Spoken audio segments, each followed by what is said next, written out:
Hello everyone and welcome to the full Breaking Bad Better Call Saul universe / El Camino ranking. So I had two videos ranking every Breaking Bad episode and ranking every Better Call Saul episode. Both did very well. Thank you for the support on those. Some people in the comments of those videos, they wanted to see like a full ranking of the whole universe. So here it is, every Better Call Saul and Breaking Bad episode ranked alongside El Camino. Some people wanted to see me rank that too. So that is in this ranking. It's a completely new segment. So if you already watched those two, I guess you could at least watch this for El Camino. Just a fair warning, if you are watching this and you did watch the other two videos, there are some like placements that are changed. So like for instance, like maybe like a Breaking Bad episode was like 3 spots below like 3 other episodes, and now it might be 3 above. I haven't changed any scores, as you know, there's like the 8.5, 8.75, 9 out of 10, that kind of stuff. I haven't changed any scores, but some placements I have changed. So if you're wondering why they're different, that's why. And yeah, that's pretty much all I have to say. If you're not interested in my next big video that I was talking about in my Better Call Saul video, which was the Kanye ranking, then you could just skip to the next part. I'm just going to quickly talk about my next big video. So yeah, it is a ranking of every Kanye verse. Originally, I wanted to get this out in September, but obviously that did not happen. But I'm going to try to get it out by December. I think I can do that. Now it's October, but I think I can easily do that. So yeah, if anyone's wondering, I'm going to get it out by December. It's going to be a really good video, hopefully. And yeah, thank you for watching and your continued support, and enjoy the video. Number 126, 38 Snub. Season 4 started out with one of the best episodes in the whole series, and the second episode is the worst in the whole series. Yeah, the aftermath of Box Cutter really isn't great, especially since everything non-drug-wise that's going on also isn't great. For example, Hank and his minerals. I thought it was funny when he was bidding for minerals on eBay and Box Cutter, but now he's just being annoying and continues to be an asshole to Marie. As much as I really don't like Marie either, she's just trying to help Hank and be supportive while Hank's just being rude to her. On Skylar's side, she's trying to buy the car wash from Bogdan, which I don't mind, but it's also not the most interesting thing in the world either. On Jesse's side, he's hiding his clear depression due to murdering Gail by hosting a party at his house every single day for junkies to come to, and it's pretty sad. But I do like the scene with him and Andrea, obviously besides the fact that we have to see the demon known as Brock. And on the drug side, nothing's happening either. Walt and Jesse continue to cook after the murders of Gail and Victor, and that's really it. Walt buys a gun from the guy that sells Mike guns in Better Call Saul so he can be ready if he ever sees Gus. Just kidding, he tries to get to Gus multiple times so he can kill him, but thankfully Mike and Tyrus love it with him. Speaking of that, this is the introduction to Tyrus, the most interesting and so much cooler than Victor character in the whole Breaking Bad universe, so you know, that's cool. But the one great thing we do get is the scene where Mike beats the shit out of Walt in the bar. It shows Mike's loyalty for Gus, and it's also satisfying seeing Walt get beat up because he was pretty annoying in this episode. Overall, it's a solid episode, but definitely the weakest, and I think the show's lowest rated episode being a 7 shows how good it really is. Number 125. Talk. I know I got some comments in my Breaking Bad video talking about how I may have had little to say about some of the earlier episodes, and I have been trying to fix that with this video, but there are really just some episodes where there isn't anything to say, and this is one of them. Talk is probably one of the least eventful episodes in the entire show. There's even a fucking shootout between Nacho and the Salamanca cousins versus some rival meth dealers, which is cool I guess, but it really doesn't mean much to the overall plot at all. Jimmy finally takes a job opportunity at a phone store, which is cool I guess, but nobody comes to the shop, so every scene of him in there is just basically him doing nothing. Kim decides to watch a bunch of cases at the courthouse for no reason at all, which pisses the judge off. Then we have Mike's subplot, which is the main focus of the episode, and it kinda sucks. Mike catches on to someone lying at the support group, and he decides to call him out, which makes him leave. The scene is just really awkward to me, and I also don't get the point of it either, besides to just end the support group scenes. And if that's the case, then I'm not exactly complaining, but it doesn't mean it's a good scene. But this episode is still good overall, just a lot less exciting than pretty much every other episode in the show. Number 124. Over. Yeah, this episode isn't great. Walt just found out that his cancer has gotten a lot better, and he's pretty pissed. Skylar has a party for him, and during her toast, she gives praise to Gretchen and Elliot for paying for Walt's treatment, which definitely kills his ego and pisses him off even more. This causes Walt to get drunk and also get his 16-year-old son drunk. Hank tries taking the bottle away from Walt, but Walt gets a bit angry and gets into a fight with Hank. I really cannot explain to you how much I hate watching this scene. I get that it's trying to show how dominant Walt is or whatever, but I really don't care. Bad scene. So for the rest of the episode, Walt tries to make it up to Skylar and Flynn by fixing the almost non-existent rot in his floor. Really entertaining stuff. We do get quite a few scenes with Skylar and Ted, which I, really cannot get enough of. And on Jesse's side of the episode, he gets into a fight with Jane, then they make up. The only reason I like this episode more than I would is because of the final scene, where Walt meets a meth dealer at a supermarket and tells him to stay out of my territory. Which is a really cool scene. Even though it's still a good episode, my life would not be different if I never saw it. And neither would Breaking Bad's story. Everyone always talks about Fly being a filler episode, but this is definitely a filler episode. It's just an excuse to further characterize Walt, nothing more than that. Number 123. Down. This episode really isn't anything special. For every episode, I always write down small notes that I usually talk about during my review, which are usually parts I really enjoyed, really hated, or found interesting. I didn't write a single note for this episode. And that's mainly because this episode's purpose is to move the plot along and not much more than that. This episode shows both Walt and Jesse being at low points of their life after the Tuco situation, hence the title, Down. For Jesse, he gets everything taken away from him in the span of a day, and it's pretty sad to see him suffer like this. And on Walt's side, it's just Skylar being a bitch and not talking to him. I know Walt's been lying for weeks at this point, but you're lying if you don't think she's being a bitch about it, and the scene of her smoking while pregnant always pisses me off. Anyways, I do like the scene where Walt and Jesse fight in the RV, but that's about it. Still a good episode, but this is definitely one of the slowest points of the show. Number 122. Mabel. Definitely the weakest start to a season. After the crazy cliffhanger that's Chuck recording Jimmy admitting to changing the numbers, this episode doesn't really elaborate on it too much. Chuck shows the tape to Howard and has a plan to use it, but this isn't even expanded on until the next episode. Besides using Ernie, which is the biggest betrayal of all time.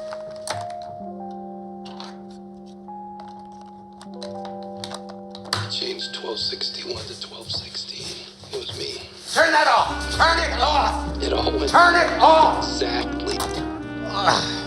You did not hear that! Nothing's really happening with Jimmy, besides the jet pilot that he tricked a few weeks ago coming to his office to confront him, which isn't the most fun scene to watch. Now, the reason that this is one of the lowest rated episodes isn't really because of any of this, but because of the Mike subplot. Before Mike gets involved with Gus, I prefer his subplot in basically every episode over Jimmy's, but the arc of him trying to catch Gus is probably the worst in the whole show. Gus is one of my favorite characters in the Breaking Bad universe, but there doesn't have to be this much anticipation for him. Like the 6-minute long scene of Mike taking his car apart, and the scene of him looking outside his window at 3 a.m. They're not necessary. Well, maybe they're necessary, but they don't have to be this drawn out. I get that this series likes to have an even split between the law and cartel subplots for most of the time, but especially when the stakes are so high on Jimmy's side, they could have easily just made this a much more Jimmy-centered episode, even though it already is. Still a decent episode, I just don't really enjoy the Mike stuff too much.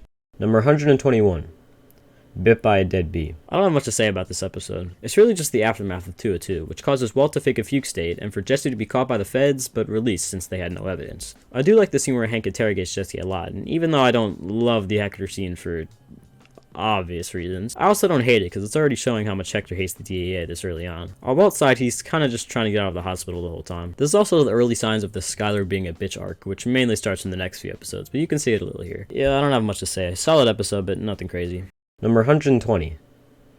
Axe and Grind. The final episode in preparation of Plan and Execution, and it's probably the worst one. Planning to take down Howard while not revealing what the plan is gets a little tiring after 3 episodes, but at least there's some great scenes to make up for this. The cold open is another flashback to Kim as a teenager and her mom being an asshole, which makes everything that's going on make a lot more sense. Kim and Jimmy don't really do anything in this episode. Kim gets invited to be on some committee or something by Cliff, but it contradicts with D-Day, so Jimmy has to do it by himself. The night before this, they go on a date to a supposed beach, but it's revealed that it's just outside of the HHM meeting room, so that was kind of wild. As Kim is driving to her meeting the next day, Jimmy's buying some alcohol and sees the guy that they impersonated for the scheme has a broken arm. This messes with the scheme completely, and Jimmy calls Kim to tell her about this and call it off, but she decides to go back home and fix it instead of going to the meeting, which the episode ends on. This was originally my least favorite episode of the show on first viewing, and while it's still relatively low on my list, I think actually knowing what happens in the next episode definitely increased its score a little bit, because the hints to some shit that I had to watch a whole other episode to understand were a bit annoying on first viewing. The other reason why this isn't the lowest rated episode is because of the one scene Lalo has in this episode where he tracks down Casper in the woods, who is one of Werner's men.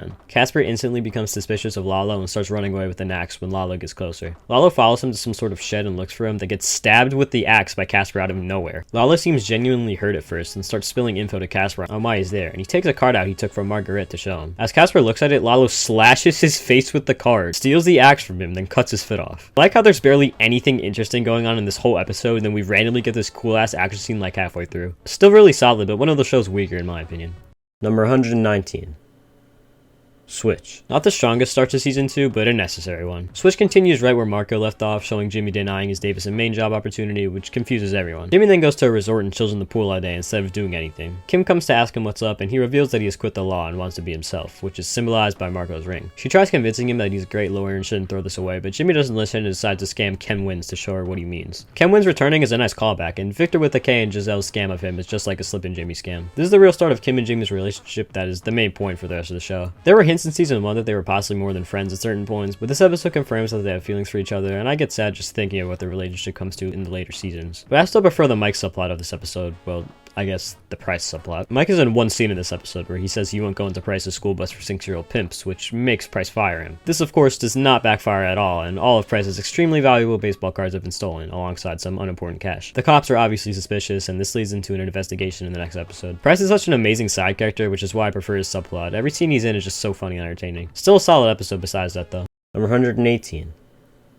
Open House. Besides Fly, this is usually considered the worst Breaking Bad episode, and while I can understand that, I disagree. The episode is mostly about Marie stealing shit from open houses, which I hate a lot, and so does everyone else. I understand that she's just trying to get away from Hank, which I do understand since he's being an asshole, but she's also just such a bitch, so having an episode where she's the main character is not fun. But besides those scenes, this episode is actually really good. Walt and Skyler continue on their mission to buy the car wash from Bogdan, whose offer is currently $20 million. But Saul has a new plan, which is to trick Bogdan into thinking that he has a dirty water supply, so Bogdan goes back to deal with Skyler. They go along with this plan and we get the first appearance of Kubi. This plan works and Skyler is even able to bargain down to $800K. I just think this is a cool subplot that sets up the car wash, which stays in the series till the very end. Overall, definitely one of the weaker Breaking Bad episodes, but definitely not the worst. Number 117. Breakage. This episode is really just more of down, but better. On Walt's side, he and Skyler still aren't on the best of terms, and he finds out that Skyler's been smoking. But thankfully, it's not the focus of the episode. Speaking of Skyler, we do thankfully get the final scene of her and Marie arguing about the stupid tiara. Even though I'm annoyed with this subplot at this point, at least it's over. On Jesse's side, he finally isn't broke and buys a car and rents a new apartment, where we get the introduction of Jane. Then Jesse starts his new meth business with Badger, Skinny Pete, and Combo as sellers, which is definitely my favorite part of this episode. I'm always more interested in the drug business of the show than whatever drama Walt's family's going through, so it's nice to see good balance between them. Skinny Pete also gets robbed, which leads to the plot of a much better episode that I'll talk about later. And we also get a Hank subplot for this episode, where he gets promoted to El Paso and has PTSD over the Tuco situation. I don't really care for this subplot too much, but I definitely think it's necessary to Hank's character, and it's far from bad. Overall, very solid, moving the plot along episode. Number 116.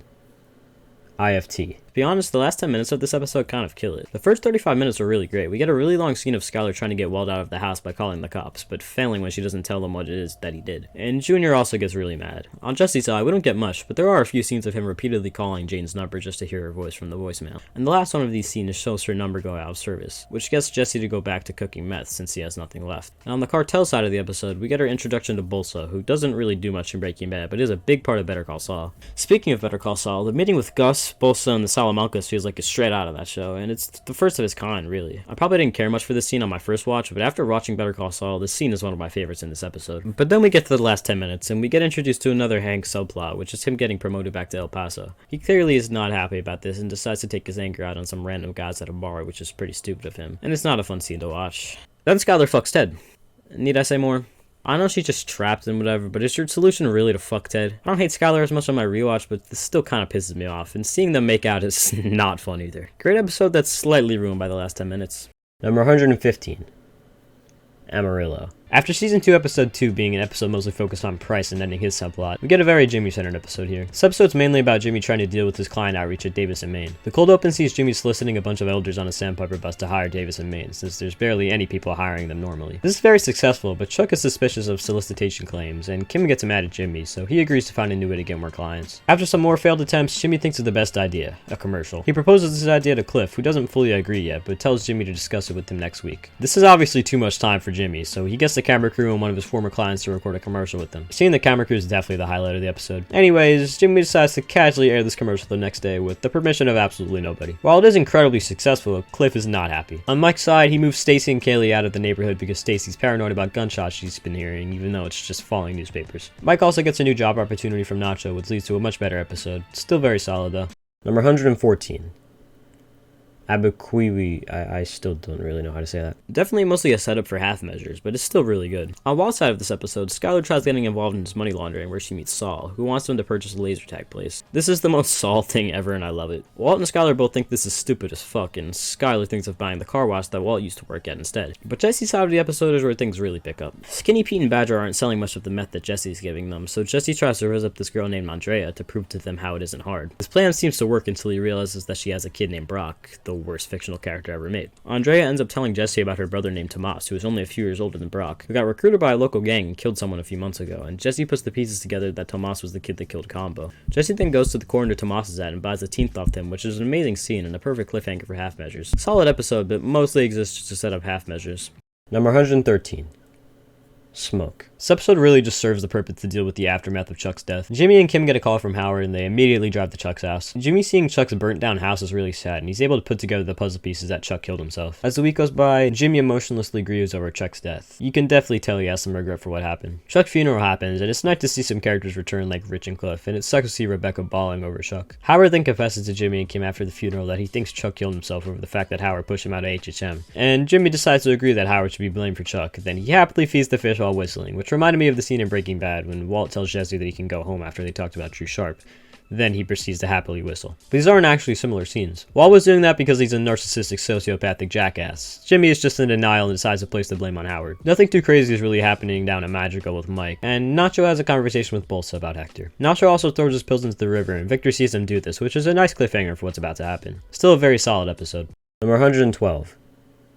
50% off. 50% off is another one of the early season 5 episodes that mainly focuses on Jimmy/Saul, but it doesn't have as much going for it as the other episodes. This episode ends right where 501 left off, where Jimmy made his 50% off for all non-violent crimes discount, and 2 of the guys that received the discount decided to go on a crime spree for like 2 days straight in the cold open, which is pretty entertaining. This episode focuses on Jimmy trying to maximize his earning. He even purposefully breaks down an elevator so he can get his deals with Suzanne done. Mike also has one of his worst subplots in a while, where he's still fucked up about Werner and decides to yell at Kaylee for asking questions about Maddie, which makes her cry and go to her room. Not a very good scene. The cartel stuff is where this episode's at, though. Nacho gets kidnapped by Gus's men in the beginning of the episode, and he's taken to the parking lot of his dad's shop and is forced to watch Victor go in there with a gun. Gus then comes to the truck and tells Nacho that he has to find a way to gain Lalo's trust so Gus can deal with him. There are definitely times you can empathize with Gus in this show, but there's lots of times where he crosses lines, and this is definitely one of them. Like, holy shit, you're gonna scare Nacho to death before he's able to gain Lalo's trust. Later on, all the guys are playing poker, and Lalo gives Domingo the Ocho Loco, aka Crazy 8 nickname. Domingo then gets a call about a problem at his selling territory, so he goes there to try to fix it, but gets busted in a pretty funny way. The other guys there flee to Nacho and Lalo's truck, but they leave the meth in the building. So Nacho decides to do some Minecraft parkour and get the meth before the cops get to it to gain Lalo's trust. Sometimes the completely unrealistic shit like this is what makes the show so good. It's just so entertaining. Not one of the better season 5 episodes, but still great.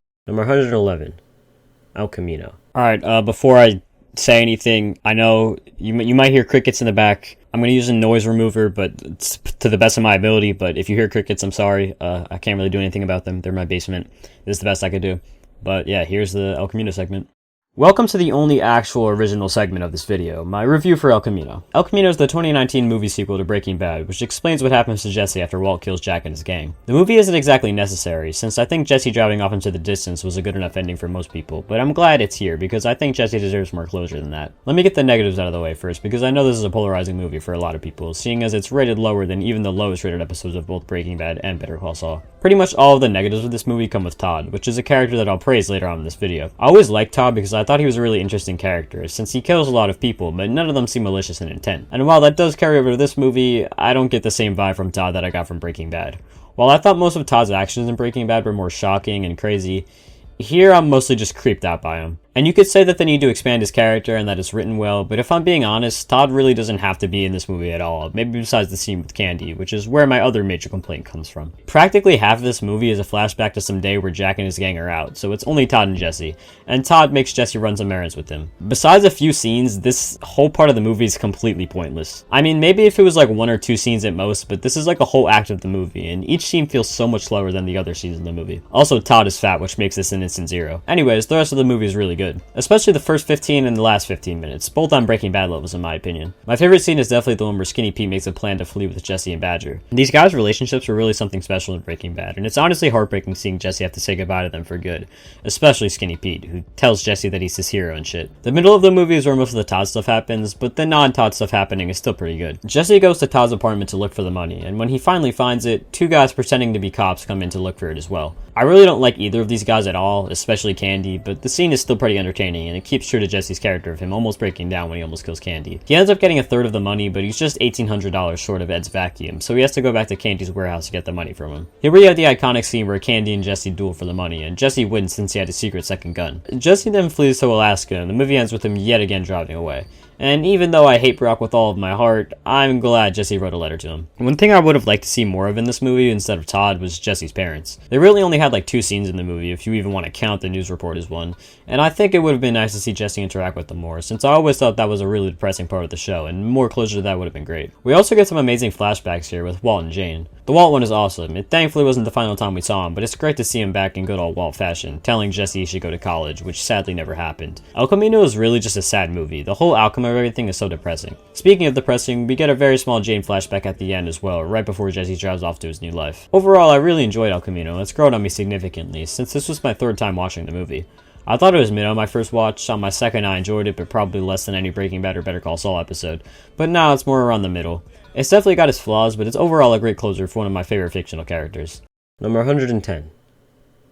Alpine Shepherd Boy. This episode's a prime example of why some people don't like Better Call Saul, especially since it's the lowest rated episode in the whole show. There's just not a lot going on, especially for an episode in the middle of the season that comes right before an episode like 5-0. But if you have an attention span longer than 5 seconds, you can actually get through episodes like these and recognize the greatness of them. After Chuck steals his neighbor's newspaper, the cops show up and break into his house, which completely fucks with his electricity allergy, and he's admitted to the hospital. But before Jimmy finds out about this, he does some work with his newly earned clients. He meets a crazy rich guy, then meets up with the sex toilet guy, which is probably one of the funniest scenes in the whole show. I especially love Jimmy's line at the end.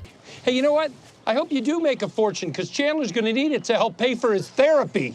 We're then introduced to Mrs. Strauss in a great scene where Jimmy starts his elder law adventure. Then Jimmy and Kim find out about Chuck and rush to the hospital. There's a lot of foreshadowing in this scene. First, when the doctor turns the machine back on and Chuck doesn't notice, which technically isn't even foreshadowing if you think about it. The scene right here literally tells us that Chuck's allergy is not real, and I only realized this scene showed this once I finished Better Call Saul for the first time and watched videos about it that pointed this out. The doctor also poses the risk of Chuck burning his house down, which, yeah. Then the final few minutes of the episode are dedicated to Mike, which is the first solo Mike stuff we get in the whole show. It's just a lead up to the next episode, which is a full-on Mike episode, but it's still pretty cool. Number 109. Valley High. While this episode is definitely more centered around Jimmy and Kim, the Mike stuff still blows it out of the water, which is a common theme of the first couple seasons in my opinion. On Kim's side, she's offered a job at Schweiker and Coakley, and she really considers it because her position at HHM is not at its highest right now. On Jimmy's side, it's mainly just more symbolism of him not fitting in at Davis and Maine, like with the cup holder and him going to sleep at the nail salon instead of his apartment. Then we have the Mike scenes. Hector desperately wants Mike to tell the DA that Tuco's gun was his, so he scares him by getting Arturo to wait outside of Mike's house. Arturo then breaks into Mike's house later in the day with another guy, but Mike is 2 steps ahead of them and beats their asses. It seems like Mike is fine after this until he's watching Kaylee in the pool, and the Salamanca twins make their first appearance by pointing finger guns at Mike from a distance. The Salamanca twins have always been scary, and this is no exception. Scaring Mike is not easy, and they were able to do it. Not even Hector is able to scare Mike in the next scene, though, where they meet up at a closed restaurant to discuss the Tuco situation. Hector tries to get out of it by not paying anything, but Mike is able to bargain up to 50 grand. He then pays 25 of this to Nacho because Tuco will be let out sooner than he anticipated. There's not much to say with this one, just really solid. Number 108. Black and Blue. Another one of the early to mid season 6 episodes that are between 2 very high points of the show, so not much is really happening, but it's Better Call Saul, so the episodes are still great. This episode shows Howard finding out about Jimmy and Kim's plans against him even more, because Cliff asks him about the car thing from his lunch with Kim, and Howard's able to put together the puzzle pieces. He calls Jimmy pretending to be a client and asks him to meet him at a boxing ring. Then when Jimmy gets there, he asks him to settle their differences and fight. Jimmy almost declines, but he ultimately gives in and we get one of the weirdest scenes in the entire show. Like, this scene just does not feel like it's in Better Call Saul. Even with something like Bagman, which has scenes that are a lot similar to Breaking Bad, it still feels like it's Better Call Saul, but for some reason I don't get that from this. It's not a bad scene, it's still entertaining seeing Howard and Jimmy punch each other, but something about it's just weird. At the end of the scene, Howard talks to a man that was waiting outside who is presumably a private investigator he hired for Jimmy. Speaking of Jimmy, he finally buys the Saul Goodman office and calls Francesca to become a secretary again. When she gets there, the office has dirty walls and a toilet in the middle with no lights and a line of criminals outside, so she tries leaving, but good old Saul is able to bribe her to stay. A very funny scene. Nothing's really happening with Gus, he's still being paranoid about Lalo. But speaking of Lalo, this is the first time we see him since 601, and he's in Germany? At first this seems very confusing until he starts flirting with a woman at a bar named Margaret, and it's revealed that she's Werner's widow. Lalo is very charismatic with her the whole night and is able to keep a conversation with her all the way till they walk to her house. After Margaret leaves for work the next morning, Lalo breaks in to look at all of Werner's blueprints for his work to get some info on Gus's lab, and he's able to escape right before Margaret comes in. Lalo definitely carries this episode even though he's in like 2 scenes, but I still really like the episode in general. Number 107. Marco. Definitely a strange way to end season 1, and my personal least favorite of the season, but it's still great for character development. Jimmy goes back to Chicago after taking Howard's deal, then meets his old friend Marco at a bar and they rekindle their relationship. Slip and Jimmy comes back and they spend the week pulling off scams on random people at the bar. They both have a lot of fun doing this, but Jimmy needs to go back to Albuquerque. Marco tells Jimmy that this is the only thing that brings him happiness, so they try to pull off one final scam, the watch scam. But Marco doesn't wake up during the scam, which concerns Jimmy, and he calls the police. Marco tells Jimmy that this is the best week of his life, and he dies. Even though we barely knew Marco, this was still a sad death and a sad episode in general. Jimmy then gets a new job opportunity, but turns back when he thinks about who he really is, Slip and Jimmy. This does make sense to end with, since it leads into the beginning of season 2 with Jimmy giving up the law, but it's not the biggest or most satisfying ending they could have done. Still an entertaining episode. Number 106.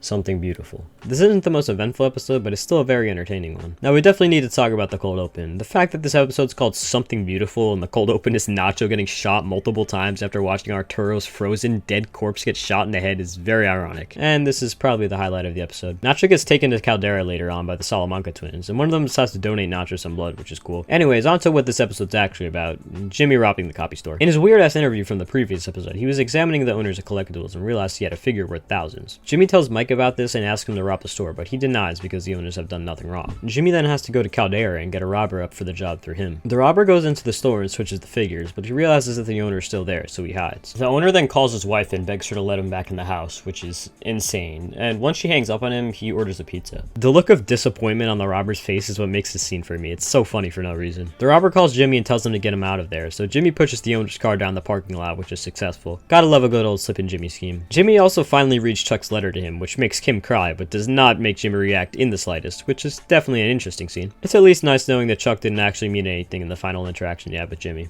Number 105. Cobbler. This episode continues and mostly focuses on the subplot of Price getting his baseball cards stolen. Price ends up going to the police station to talk to them, but Mike convinces him not to and says that he'll find his baseball cards. Mike knows that it was Nacho, so he confronts him by going to his dad's shop. They make a deal and Nacho meets up with Price to give him the money and baseball cards back, and we get his iconic... You think I'd be caught dead driving that thing? It looks like a school bus for 6-year-old pimps. Price still has to talk to the police though, so Mike gets Jimmy to be his lawyer and he makes up a crazy story that somehow works. The squat cobbler. He tells the police that Price was hiding videos of him sitting in pies, and that's what was stolen instead of money. Not only is this really funny, they also somehow believe this, and Jimmy makes a fake squat cobbler video with Price to further increase his chances of getting let free. But Kim is very disappointed in Jimmy for tampering with evidence, which is not how she'll feel about the law a few seasons from now, but at least we can appreciate moral Kim while she lasts. The rest of this episode is just Jimmy getting settled in at Davis and Maine, nothing crazy. Another very entertaining Price subplot though. Number 104. Negro Azul. This episode has a lot of different plots, but I'd say the main one is Walt and Jesse expanding their territory again now that this whole town thinks Jesse is some murderer that's not to be fucked with. First of all, we get this banger of a song as the intro, which symbolizes Walt's reach to Mexico or something. I don't really know, it's cool though. On Jesse's side of the episode, we do have him getting to know Jane more, which of course gets expanded on with the rest of the season, but it's still cool to see where it starts, and I love the final scene. We get Skylar getting a job at Ted's company. I wanted to take off points for this episode being the introduction of Ted, but he's not really a loser yet, so it's okay. And finally, we get Hank in El Paso. I don't really care for the whole Tortuga thing, but I do think the scenes of Hank trying to act like he does in Albuquerque are really funny. He does that a lot in general. It's one of my favorite parts about his character, to be honest. Anyways, cool episode. Number 103. No Mas. I wouldn't say this episode has a definitive plot to it. All the plots are kind of meshed together, especially because of the name. No Mas is Spanish for no more, which can symbolize no more meth for Walt, no more drugs for Jesse, no more rehab for Jesse, no more family for Walt, no more guilt from Jesse, and probably a bunch more I'm forgetting about. And that is kind of what the episode is about, trying to forget the past and trying to start a new life. I guess besides Skylar, since she's not exactly forgetting the past. There are definitely some memorable moments in this episode, like... $500,000 in cash. As much as you could call Hank stupid for not just opening the bag, right before this he was literally saying how he didn't want to get into Walt and Skylar's business. Besides the fact that jokes like that are Hank's whole personality, so obviously he wouldn't take that too seriously. Also besides the fact that Walt and Skylar are kind of notoriously poor, so why the fuck would Walt have $500,000 in cash in Hank's eyes at least? Alright, enough yapping. Anyways, this is also the episode where Walt finally tells Skylar that he's been making meth, which she does not appreciate. We also get the fantastic scene of Walt trying to downplay the whole plane crash to his whole school, which a lot of people don't like, but I don't really hate it. I like how it shows the more analytical side of Walt's character, and also he's obviously not just trying to downplay the situation to everybody at the school. He's trying to downplay it to himself, since he's technically the reason the crash happened. Although the scene is a bit cringe, so I do understand why people don't like it. Anyways, a great slow episode. Number 102. Gray Matter. Definitely my least favorite season 1 episode, but that doesn't really mean much. It's still a great episode. This is just another episode of Walt's family trying to deal with his cancer, but we also get introduced to Gretchen and Elliot, and this is the first time we see Walt's ego really shine. On the other hand, we have a small Jesse subplot where we get introduced to Badger, who he tries to cook with, and it does not end well. I really don't care for this subplot at all, but I think the talking pillows he makes up for it on every level. Not only is it funny, it's really emotional, and I think everyone brings up a good point on what they think Walt should do regarding his cancer. Definitely one of my favorite season 1 scenes. Number 101.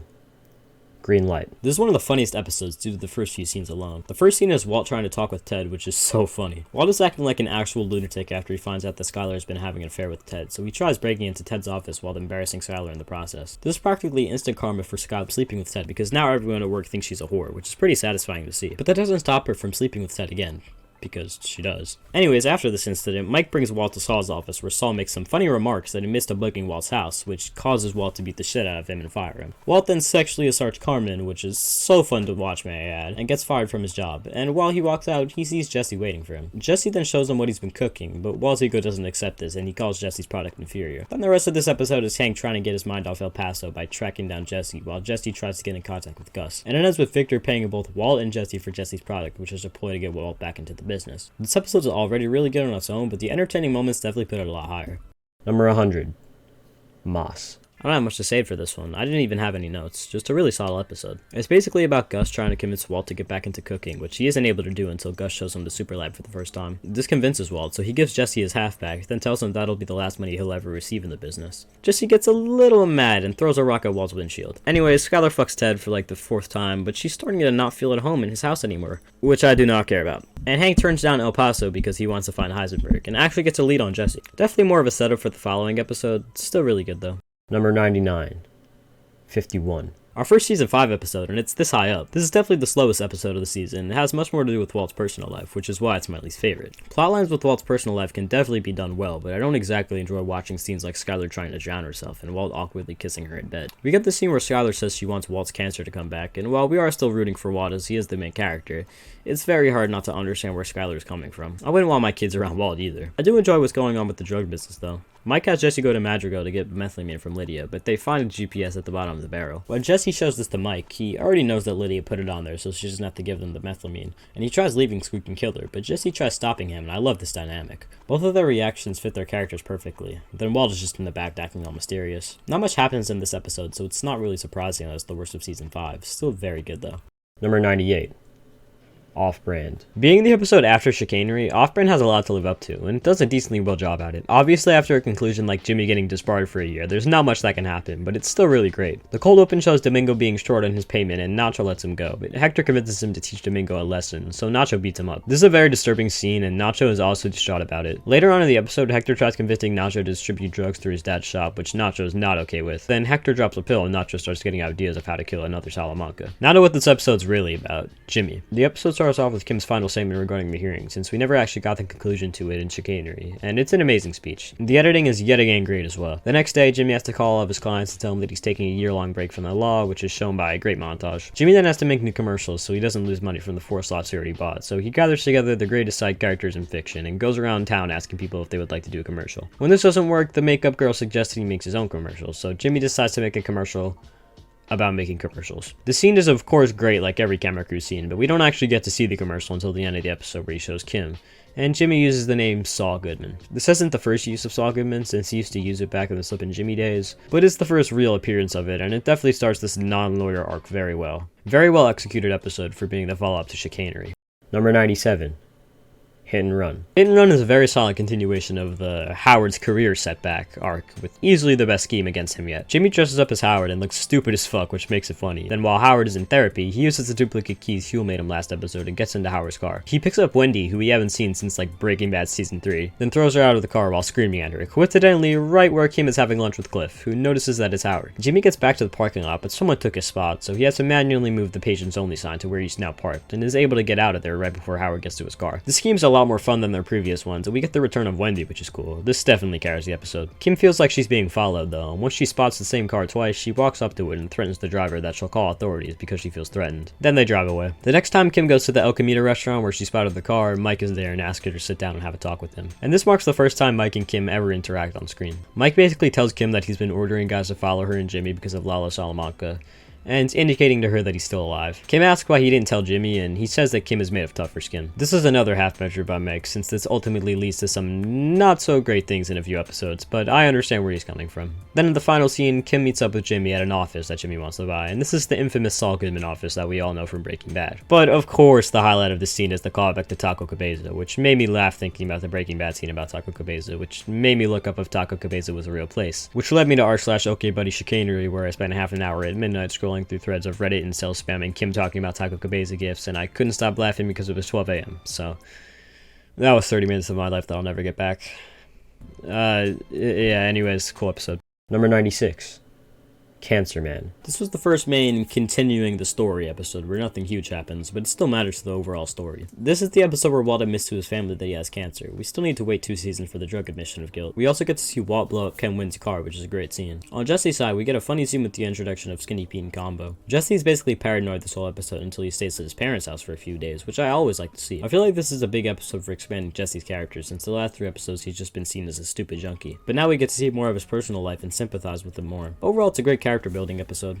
Number 95.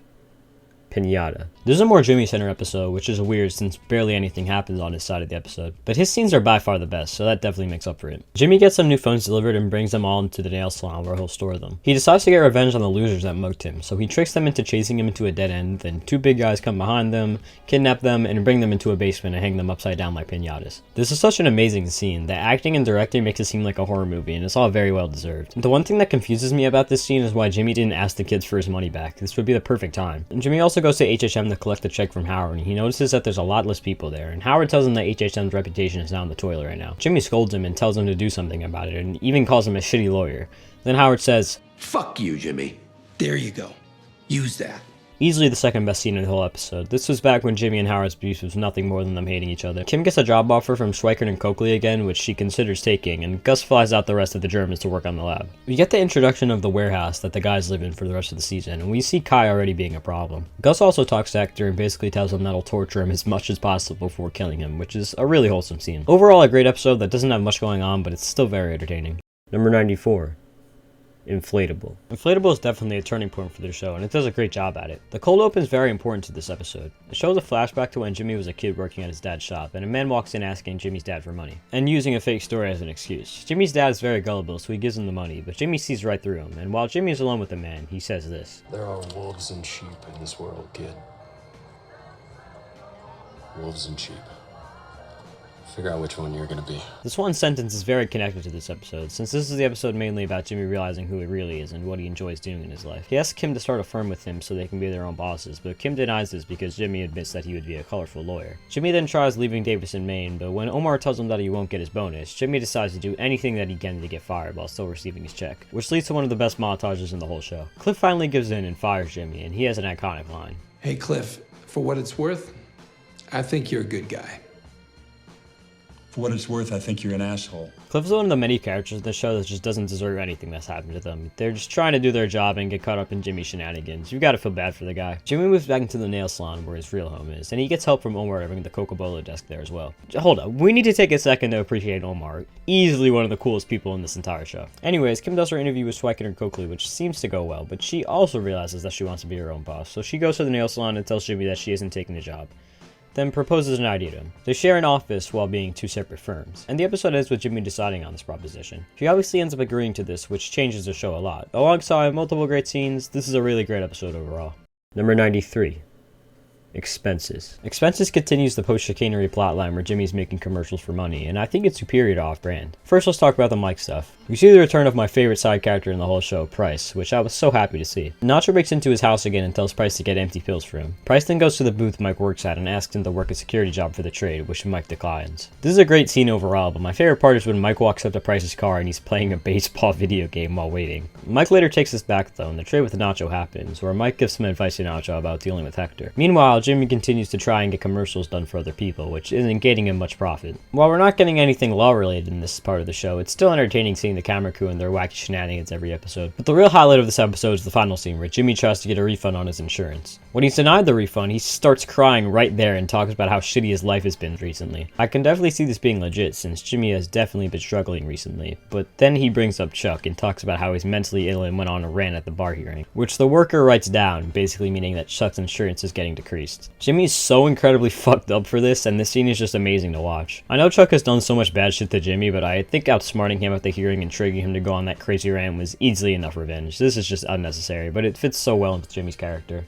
Number 92.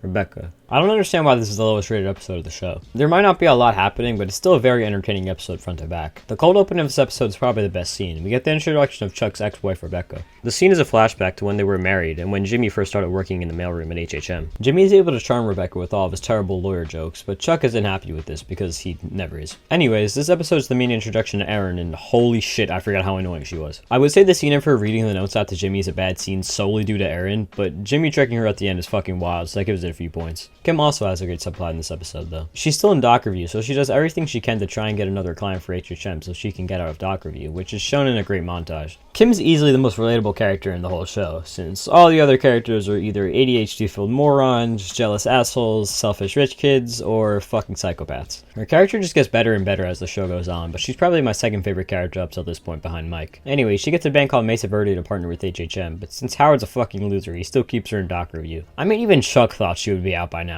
The final scene also shows the introduction to Hector, and this is probably the least psychotic you will ever see him. Great episode. Number 91. Fly. Fly is getting the reputation of being the most divided episode among Breaking Bad fans. Most people either have it in the top 3 or 5 of their list, or they have it in the bottom 3 or 5 of their list. You're really never going to see someone that thinks it's in the mid-tier of the show. Besides me. Now I understand why this episode's so divided. If you're a fan of character development, then I could totally understand why you would put this episode so high. But if you're more of a fan of the fast-paced, action-packed story, I could also understand why you would put this episode so low. I'm a fan of both, which is why it's around the middle of my list. Obviously this episode isn't about much. Walt and Jesse are literally just trying to kill a fly. But somehow this concept is turned into such a great episode. Easily my favorite scene is the one where Walt and Jesse just talk about their life, which is a good core to the episode. After Jesse gives Walt some sleeping pills, he just starts talking about when he would have liked best for him to die, which is when he realizes that the perfect time for him to die would have been right before he decided to go out and let Jane die. As much as Walt has turned into a selfish and pretty bad person, he still shows how guilty he feels over it. Obviously it's not immense guilt. If it was, then he would have admitted to killing Jane by now, but it's the kind of guilt that Walt definitely doesn't want to live with, but now has to. We also get a great scene where Walt apologizes to Jesse about Jane, which is crazy considering a certain thing he says a few seasons from now. We also get to see Jesse kill the fly, which is pretty funny since they make it look as fake as possible. Overall, while not one of my favorites, I definitely enjoyed this episode more than a lot of other episodes, so shout out to Fly. Number 90. Slip. I wouldn't say this episode's filled with many standout moments, but it's a really great episode overall. Let's get Jimmy's subplot out of the way first, because I actually think it's the weaker one here. Jimmy continues to try to sell commercial spots, and he goes back to the guys that gave a free commercial before they finished the deal. But they're assholes, so they deny continuing the deal, so Jimmy decides to pull a slip in Jimmy stunt and falls on a drumstick so he can get insurance from the guys. Later on, Jimmy continues his community service and sees a man that's getting denied access to leave, even though he's claiming that his daughter with pneumonia is in the hospital. Jimmy knows this guy is lying, but he tells him that if he pays him $700, then he'll get the guy out of there. Jimmy proceeds to lay down, then when he's confronted by the agent, Jimmy goes full lawyer mode on him. This scares the agent and he lets the drug dealer go and allows Jimmy to lay down, and Jimmy gets his $700. This fuels Jimmy into getting money in more shady ways, which continues in the next episode. Meanwhile, Kim goes to lunch with Kevin and Paige, but Howard's also there and he greets everyone. Kim decides to write Howard a $13,000 check, which he later on rips in half in her face while telling her that she's the reason that Howard now has to convince all of his clients to stay with HHM. Kim responds with some cold ass lines, then gets in the car and leaves. Then we get to the best part of the episode, Nacho. He makes the alternate pills for Hector, then pops the air conditioning pipe so Hector's restaurant's hot the next day, which will make Hector take his coat off. Then we get to the scene of Nacho actually switching the pills, which is easily the best scene of the episode. It's so intense but so satisfying when Nacho pulls it off. Really entertaining episode. Number 89.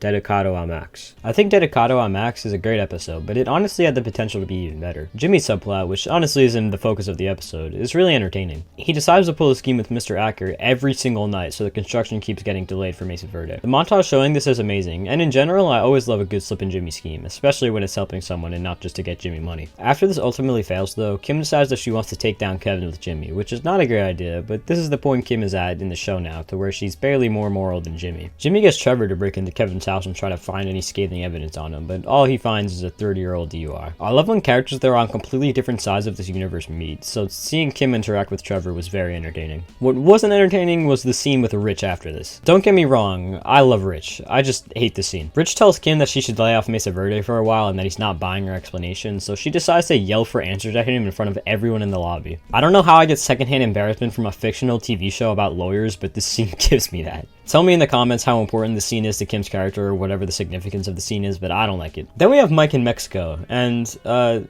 Mike is indeed in Mexico. I like how this is the main focus of the episode, yet I didn't write a single note down for it. He gets treated for his wound, eats some food, tries to call Gus, then makes a windowsill, and has a talk with Gus at the very end. It's not bad by any means, but I really could care less about it. Literally nothing is happening. Still a very good episode overall, not one of season 5's best though.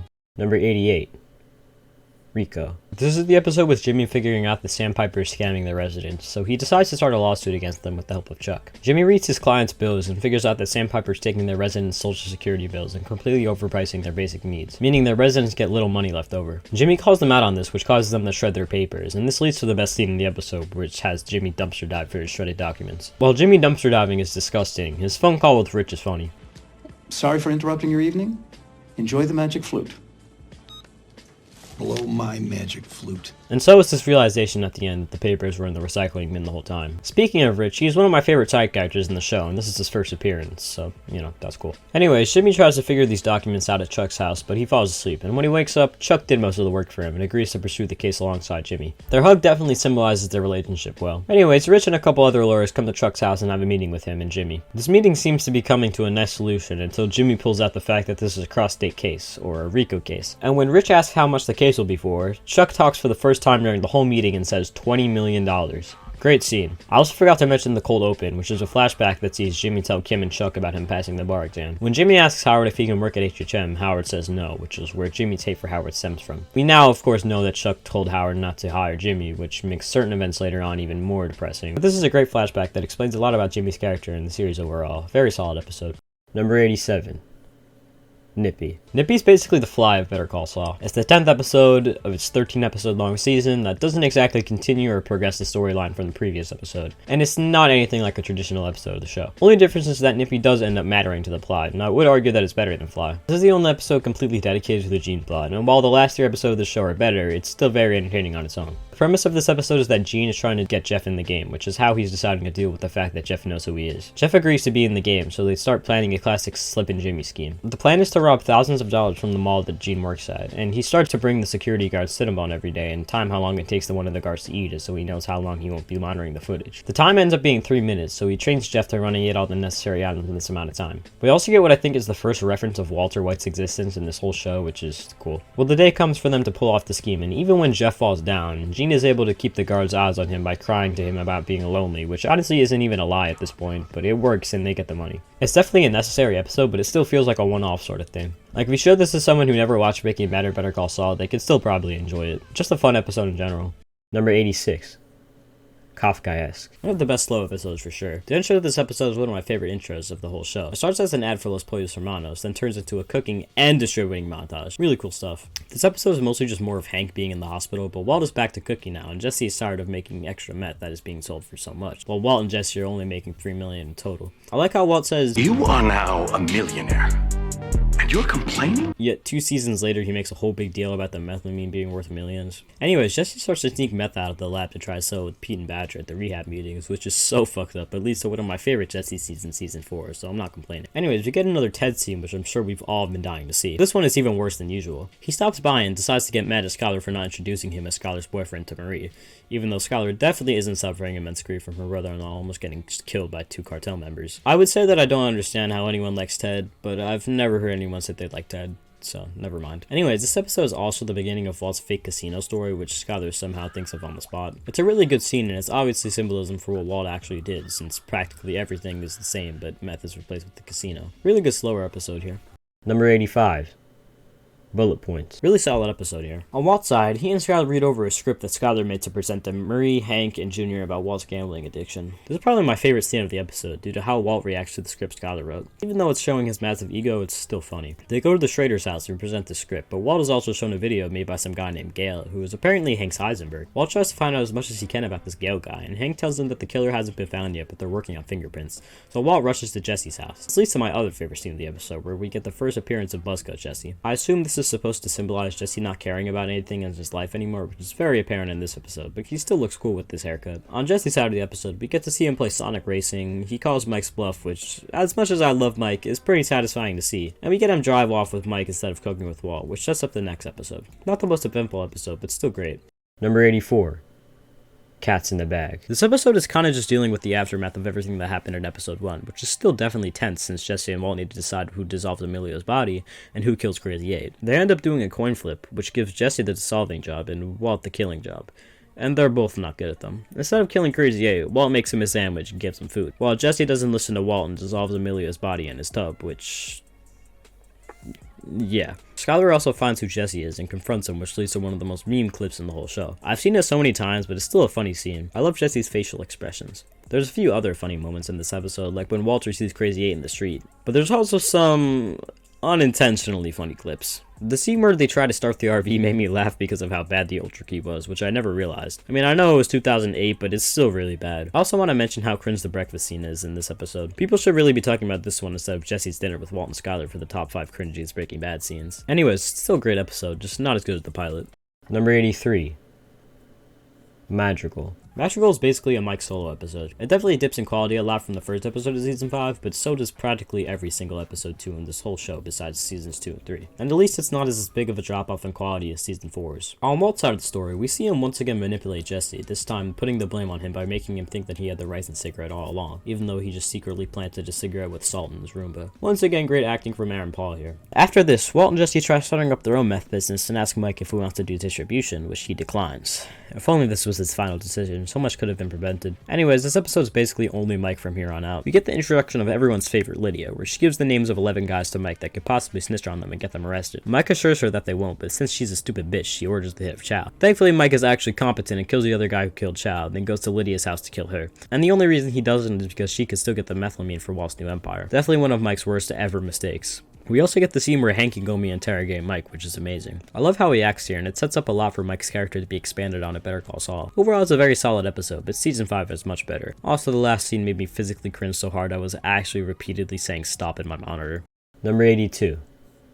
A no rough stuff type deal. To be honest, the Tuco scenes kind of carry this episode. Obviously, I enjoy the heist scene where they steal the methylamine, but the subplot with Marie stealing the tiara sucks. I understand that it's trying to expand Marie's character, but that's exactly why I hate it, because Marie's a bitch. It's also so incredibly boring compared to the rest of this episode, since on Jesse and Walt's side, they have to cook a certain amount of meth in a week unless the lunatic Tuco will kill them. If they're not able to get methylamine, which prompts them to steal it, then their RV breaks down, which causes them to have to cook in Jesse's basement while an open house is going on. All of that compared to Skylar almost being arrested for trying to return a baby tiara, then confronting Marie about it. I understand that the show is about Walt and Jesse, not Skylar and Marie, but if you're gonna do a subplot, at least make it interesting. Anyways, the Tuco scenes are great, further show how much Walt has already changed in 7 episodes by when he doesn't have enough meth for Tuco, that convinces him into buying 4 pounds the next week. Definitely reminds me of Saul. We also have to appreciate Tuco scenes while they last, since this is the second of the 4 episodes he's in total. Only problem is that the other 3 episodes he's in are better. Doesn't matter, still a great episode.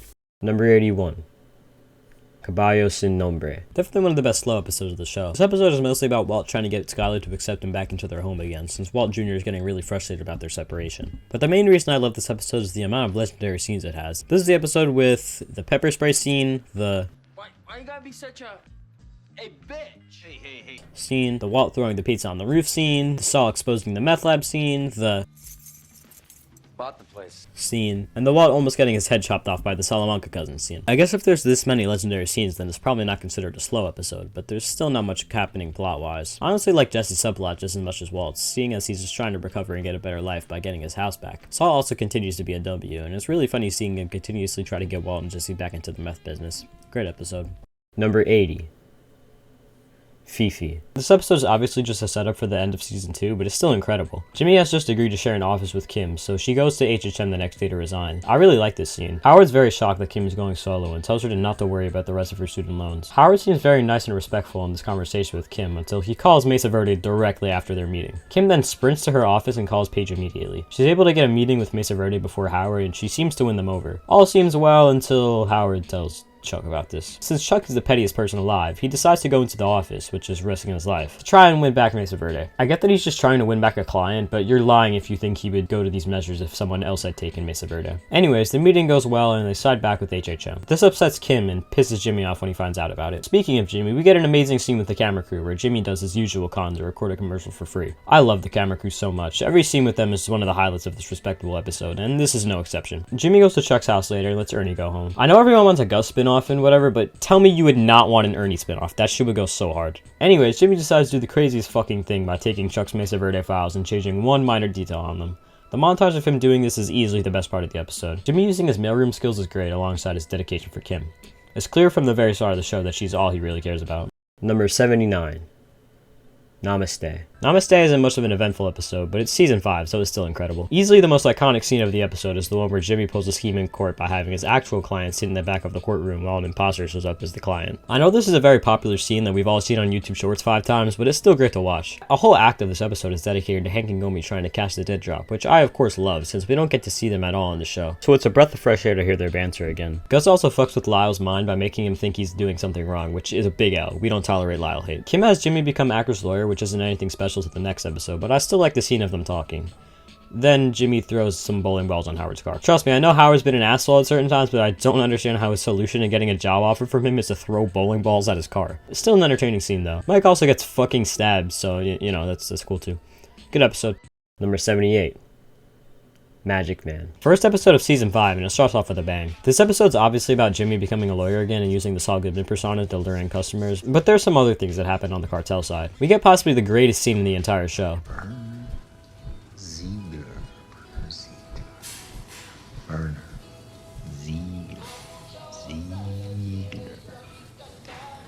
You know how many Werner Zieglers there are in Germany? 27. 26 now, according to Mrs. Ziegler. Then Lalo goes to a meeting with Gus and Bolsler, where Gus shows them his quote-unquote chicken chiller. Lalo finally meets his best friend Michael as well. Speaking of Michael, he sends all the Germans home. When Kai comes up to him and gets his stuff, Kai says that killing Werner was necessary and that he was soft, so Mike punches him in the face. When Casper comes up, he tells Mike that Werner was 50 of him. This is a great scene, and it's the first sign of how Mike will be acting for the next few episodes. Back to Jimmy, he gets in a Saul Goodman suit and starts selling phones to criminals that have direct hotline to him, so he gets automatic customers. Once he runs out of phones, people start to leave, so he decides to make a 50% off discount for non-violent crimes, which is something he told Kim that he wouldn't do earlier in the episode. This has absolutely no repercussions at all. We also get a great scene with Bill where the camera crew acts like news reporters and interview him about a case he's prosecuting against Jimmy. Then Jimmy coincidentally comes from the left and sneakily advertises to the fake news station, which gets him some spectators in courthouse that ask him for his card. Kim also starts feeling like she's getting more and more into the criminal mindset of Jimmy. Easily one of the best season stars in the whole show. Number 77. Something Stupid. Something Stupid has the biggest time skip in the whole Breaking Bad universe, probably besides Granite State, where it skips 7 months in a single cold open. Speaking of that cold open, it's easily one of the best in the entire show, and one of the best montages as well. While showing the time skip, it also shows Jimmy and Kim's relationship start to fade away while they succeed at their own ventures, which will start to change later on. On the cartel side, the workers start to get very tired of living in the warehouse and working every day, and Casper accidentally hits a pillar down, which causes a fight. This subplot is expanded on a lot in the last 3 episodes of season 4, so there's not much to say here. The Jimmy and Kim stuff is where it's at currently. Jimmy continues to sell burner phones out of his truck, but a police officer comes to his truck and asks him to relocate because it's a prime spot for criminals. Jimmy starts arguing with him until Huel comes back from the supermarket. He sees that Jimmy is arguing with him and decides to hit the officer in the head with his bag of groceries. This is a crazy ass scene that seemingly comes out of nowhere yet changes the whole season 4 plot. Jimmy promises Huel that he won't serve any jail time and calls himself the Magic Man, but since Jimmy can't exactly defend Huel, he gets Kim. Kim does her absolute best and even tries to argue over the case with Suzanne, but it seems like there will be no way for Huel to not serve. Once Kim tells Jimmy this, he vaguely agrees, but she can tell that he's up to something. Kim then thinks of a different plan, which is left on a cliffhanger. Like I already said, this episode is mainly just to lead up to the last few season 4 episodes, which are better, but this one is still amazing with some top tier scenes. Number 76. Sunk Costs. Sunk Costs has a slower point in between 2 big events for the show, but there's still enough in here to make for an amazing episode. On Mike's side, he meets Gus for the first time in this iconic scene, and it's the first time we get to see the criminal side of Gus in the show, and it's great to have him back. Gus tells Mike to not kill Hector, and he agrees, but still continues to fuck with him by planting drugs on one of his trucks, so it raises suspicion. Then we get to the Jimmy subplot, where a lot more is obviously happening. Jimmy waits outside of Chuck's house to get picked up by the police, and Chuck tries giving him a speech, but Jimmy claps right back in an insane-ass way. Here's what's gonna happen. One day you're gonna get sick. Again. One of your employees is gonna find you curled up in that space blanket, take you to the hospital, hook you up to those machines that beep and whir and hurt.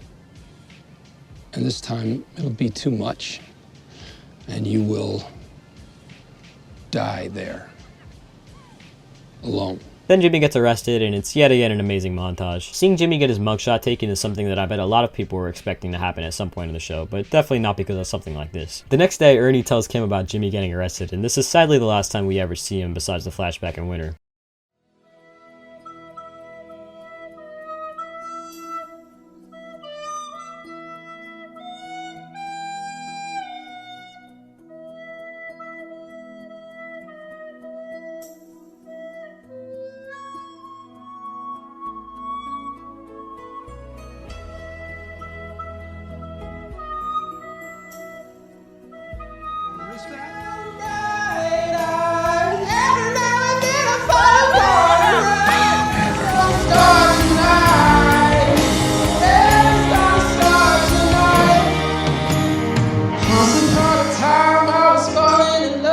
Your attorney, Ernie, 2025, please. Please, Vince. Nothing I can do, total eclipse of the heart. Kim tries to be Jimmy's lawyer, but he insists that it's his problem and that he'll be his own lawyer, until the final scene where Chuck proposes a PPD and Jimmy finally agrees to it. This episode's mainly here to clear up some things and add tension, but it's still very entertaining throughout. Number 75.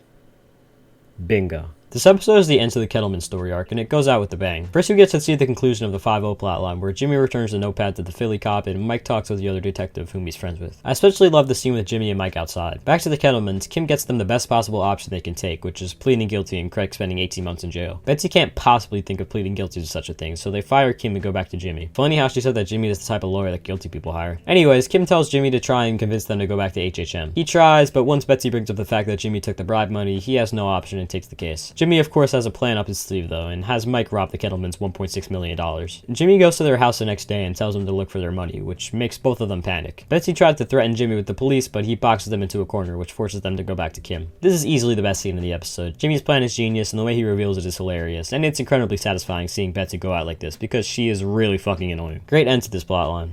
Number 74.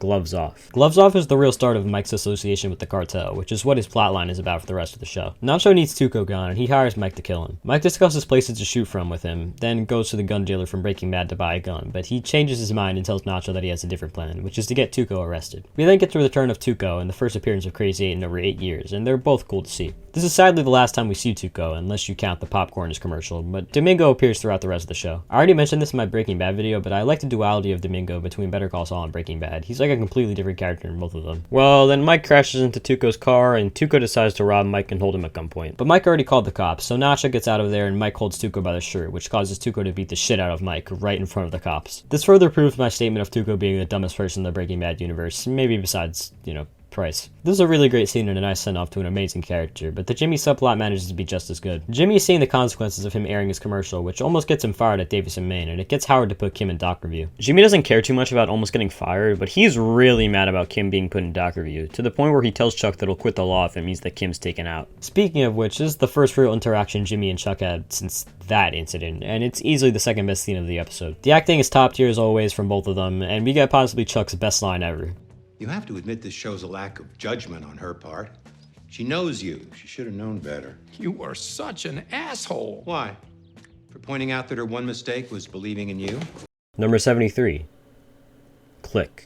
The final episode of Season 2. The stakes were high for this episode, seeing as it was the season finale, while also coming after one of the best episodes of the show up to this point. Thankfully, it delivered. It leaves right where Nailed left off, when Chuck hit his head in the print shop. Jimmy rushes in and has Lance call the police. Chuck is then brought into the hospital and begs everyone there not to shine lights or do scans on him, and as much as I wasn't a big fan of Chuck at this point, this is a really sad scene. Even if his condition wasn't real, he definitely thought it was, so seeing him this scared and vulnerable is a little depressing, even after everything he's done. Later on, Jimmy and Ernie go into Chuck's room, and after all of that, all he still cares about is the situation with Jimmy, and he tries to get Ernie to admit that Jimmy was outside of the print shop. But since Ernie is the greatest fictional character of all time, he doesn't budge. After Jimmy talks to him outside, he says his iconic, I missed the mailroom. Then to the Mike stuff. He tries to shoot Hector out in the desert, but Nacho knows that Mike is there and stands right in front of Hector, so Mike doesn't shoot. And the Salamanca twins killed the driver who Mike robbed, which is also sad. This is definitely one of the more depressing episodes in the series in general. Mike's car then starts honking non-stop, so he goes to check it out, and there's a note on his windshield that says, "Don't." Which apparently is Gus. I guess this is cool, but unless you for some reason analyze the first letter of every episode and scramble them, then I don't really know how anyone would figure out that this was Gus on their own. Maybe Gus was getting really hyped back when this episode aired, but when I watched this for the first time, I had no idea that this was Gus. Then we get to the final scene of the whole season. Howard calls Jimmy and tells him that Chuck has quit the law. Jimmy rushes over to Chuck's house and sees him covering his walls with aluminum. Chuck says that he's doing this because of the Mesa Verde fumble, so Jimmy admits to him that he did switch the numbers on the paper. Chuck completely bamboozles Jimmy by recording this all on tape. He yet again risks his well-being because of how petty he is. This becomes the main part of the plot for the next few episodes, and it's a great season cliffhanger to leave off on. Overall, not one of the best season finales of the show, but better than season 1's, and overall an amazing episode. Number 72. Hero. Once Jimmy finds the Kettlemans, they beg him not to tell anyone about the money and bribe. He tries turning this bribe into them making him their lawyer, but Betsy says that he's the kind of lawyer that guilty people hire, so Jimmy accepts the bribe. Before Jimmy is able to use this money, he gets Nacho out. Nacho is very ungrateful and still thinks Jimmy snitched on him, but Jimmy uses his big mouth and destroys Nacho. Pause. Nacho then walks out, and the both of them live the rest of their lives very happy men that never have to interact with each other again. Anyways, Jimmy launders his money, then spends his money on making a billboard right where Howard drives every day. That looks like HHM's logo, where Jimmy is in a suit that looks like Howard's, and has the exact same hair as Howard's. Really weird coincidence. In all seriousness, it's hilarious how petty Jimmy is. This man has been doing anything and everything for the last 3 episodes to get a paycheck, and as soon as he gets one, he does this. Anyways, Howard sends Jimmy a cease and desist, and they go to court where the judge gives Jimmy 48 hours to take down the billboard. Jimmy then doubles down and stages a situation where the construction worker taking down the billboard falls off and hangs, and Jimmy is coincidentally recording a commercial while this happens. Jimmy then climbs the billboard and saves the guy, which was all recorded by the camera crew, and this is the first time we see them. Greatest side characters of all time, by the way. Jimmy then gets on the news and is seen as a hero, which gives him a bunch of more clients. He tries to hide this from Chuck by not giving him the newspaper that has the story in it, but Chuck is a nerd and can't go a day without reading the paper, so he takes his face blanket and buys the newspaper off his neighbor. Very iconic scene, and the first of Chuck looking like a dumbass being outside with his space blanket. Also, I forgot to mention the cold open. Goes along with the theme of scams throughout the episode, and it also completely foreshadows Marco's death. The show has more foreshadowing in the first 4 episodes than I caught in the majority of Breaking Bad. Amazing episode all around. Number 71. Nacho. This is the episode that deals with the Kettlemans supposedly getting kidnapped by Nacho. The cold open to this episode shows a flashback where Chuck visits Jimmy in prison after the Chicago sunroof incident. The scene has really cool foreshadowing when Chuck makes Jimmy promise that he won't let him down, and also connects to Jimmy visiting Nacho while he's locked up as well. On to the actual episode, Jimmy worries that Nacho is a threat to the Kettlemans, so he calls them anonymously and tells them that they're in danger. They flee with their money, so Nacho is now the prime suspect and is arrested. Now Jimmy has to defend Nacho, even though he was also defending the Kettlemans. There's also some funny Mike scenes sprinkled throughout all this, like Screw you, geezer! and the iconic, Okay, here's the deal. You assaulted this man. Give me a break. I barely touched the guy. But you laid hands on him first. Finger. I laid finger on him. This is the first episode where Jimmy and Mike really talk about something other than stickers, and it kind of shows how their dynamic is going to be for the rest of the series. Jimmy goes out in the desert and eventually finds the Kettlemans, which leaves on a cliffhanger. A big thing I noticed about this whole part of the season is karma. Karma is possibly the biggest theme throughout both Breaking Bad and Better Call Saul, since every choice made in the show matters. But even this early on in the show, Jimmy has already suffered so many consequences just for trying to scam Betsy in episode 1. He got kidnapped by Tuco, which cost him lots of money for the skateboarder's broken legs, and getting kidnapped also made Nacho aware of him, which caused everything that happened in this episode. The writing already being immaculate this early on is a good sign of how it'll be for the rest of the show. Number 70.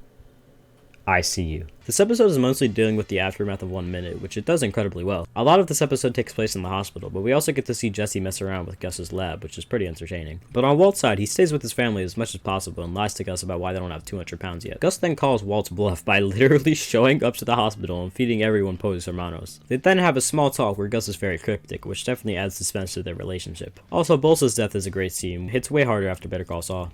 Number 69. Problem Dog. Amazing mid-season 4 episode where we get even closer to the downfall of Gustavo Fring. But before we get to that, Walt blows up his son's car. Very iconic and funny scene. We see Walt give Jesse some ricin to give Gus next time he sees him, and he actually gets a chance to put it in Gus's coffee, but he acts too slowly and isn't able to. Jesse goes to a rehab meeting and uses a problem dog as a metaphor for Gail, and he ends up revealing why he's there in the first place. Great scene. But my favorite scene of the episode is the final one with Hank. First of all, it's the first time we've seen Gomi since season 3. Second, we get Hank presenting all of his evidence against Gus. He finds a paper in the vegan named Gail's house with a code on it that correlates with the machine that helps in the process of making meth. And the paper has a Pollos Hermanos logo on it. Hank says that he thinks Gus is related, but Gomi and Hank's ASAC don't buy it, until Hank shows them Gus's fingerprints at Gail's apartment, which is where the episode ends. Even though this is just setting up the next episode, I still really love seeing Hank back to the DEA shit instead of whining about minerals to Marie, and especially since it's leading to the downfall of Gus. Number 68.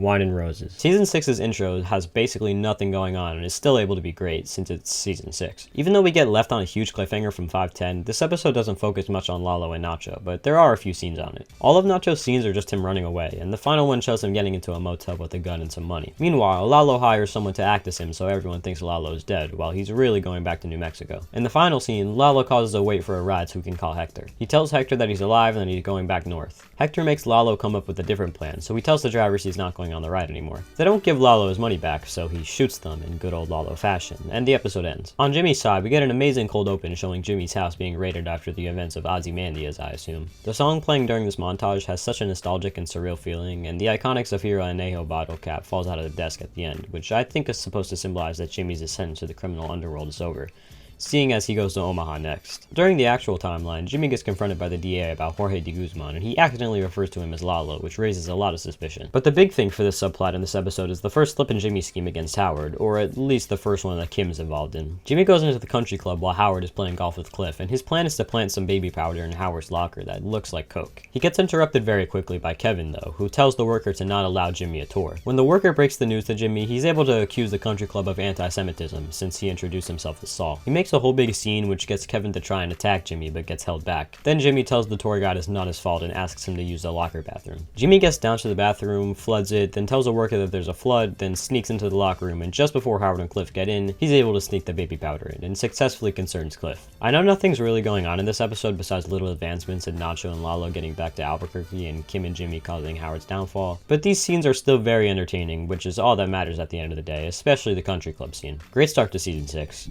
Number 67. Carrot and Stick. Continuing the Nacho being on the run arc, Carrot and Stick is another amazing episode with much more action than Wine and Roses. I prefer the cartel stuff this time around, so we'll talk about Jimmy and Kim first. They decide that their next move in taking down Howard should be continuing with the cocaine story and spreading it, but not directly. Jimmy proposes this to Kim and she thinks it's a good idea, but she thinks Jimmy should use someone that has history with Howard, so Jimmy goes to the Kettlemans. The Kettlemans are now ironically running a tax servicing business, so Jimmy goes to their store and says he can exonerate the Kettlemans if they sign a paper. Betsy is very hesitant but gives in, and Jimmy tells them that their previous lawyer, Howard Hamlin, actually has an addiction to cocaine. Betsy of course decides to run off with the information and go to different lawyers because she's a bitch, but that was a part of the plan anyways. Jimmy goes back to their shop the next day with Kim, and Betsy says that there was no case all along and that Jimmy was trying to bring down Howard's career. When Betsy threatens to tell Howard, Kim calls the IRS and threatens to turn the Kettlemans in for overtaxing their customers. Since Betsy's a pussy, she hangs up the phone and gives in, and Kim tells her to not only never speak of Howard Hamlin again, but to also give the money back to every single customer that she has scammed in the past. While Kim is doing good by trying to get the scammed customers their money back, everything else about this interaction just adds to her descent into her new personality similar to Jimmy's, and arguably even worse since he's now the one advising her to not go along with certain schemes. Meanwhile in Mexico, Nacho is still at the motel and he realizes that he's being watched, so he punches the air conditioner out of his room, then jumps out of the motel, furthering his Minecraft parkour skills. Nacho is able to loop around and pull a gun on the guy that was watching him. The guy says he won't be able to shoot him because if any gunshots are heard in this neighborhood, he'll be done. So Nacho just casually pistol whips him and rushes to a car. Before he's able to turn the car on, a bunch of Bolsa's men show up looking for Nacho, alongside the Salamanca cousins. Nacho is able to hide for a bit, but once he's caught, he starts shooting at them with his dual pistols and kills a few of them. One of the Salamanca cousins kills one of Bolsa's men shooting at Nacho, then they both start walking towards Nacho's car without shooting at him for some reason. This gives Nacho enough time to start the car and back up without being shot. He waits a second to gather himself, then he accelerates full speed at the Salamanca cousins while they shoot at him, but he goes fast enough to where they're not able to kill him. This is easily the best scene of the episode, and one of my favorite Nacho scenes in general. He just 10v1'd a bunch of cartel members with dual pistols without a scratch on his body. I'm glad he was able to drive off into the sunset again and change his identity and live the rest of his life in Mexico. I also forgot to mention that Gus has figured out that Lalo's still alive through Hector's facial expressions. Speaking of Gus, he has a meeting with Mike and Tyrus about Nacho, who has gone his own way instead of going along with Gus's orders. So he tells Mike to bring Nacho's father to him. Mike refuses, so Tyrus pulls a gun out on Mike. Mike then gets a call from none other than Nacho, who asks Mike to talk to Gus. This is definitely one of the best episodes for Nacho's character. He never had much screen time where he was the spotlight, so it's nice that it's here in early season 6,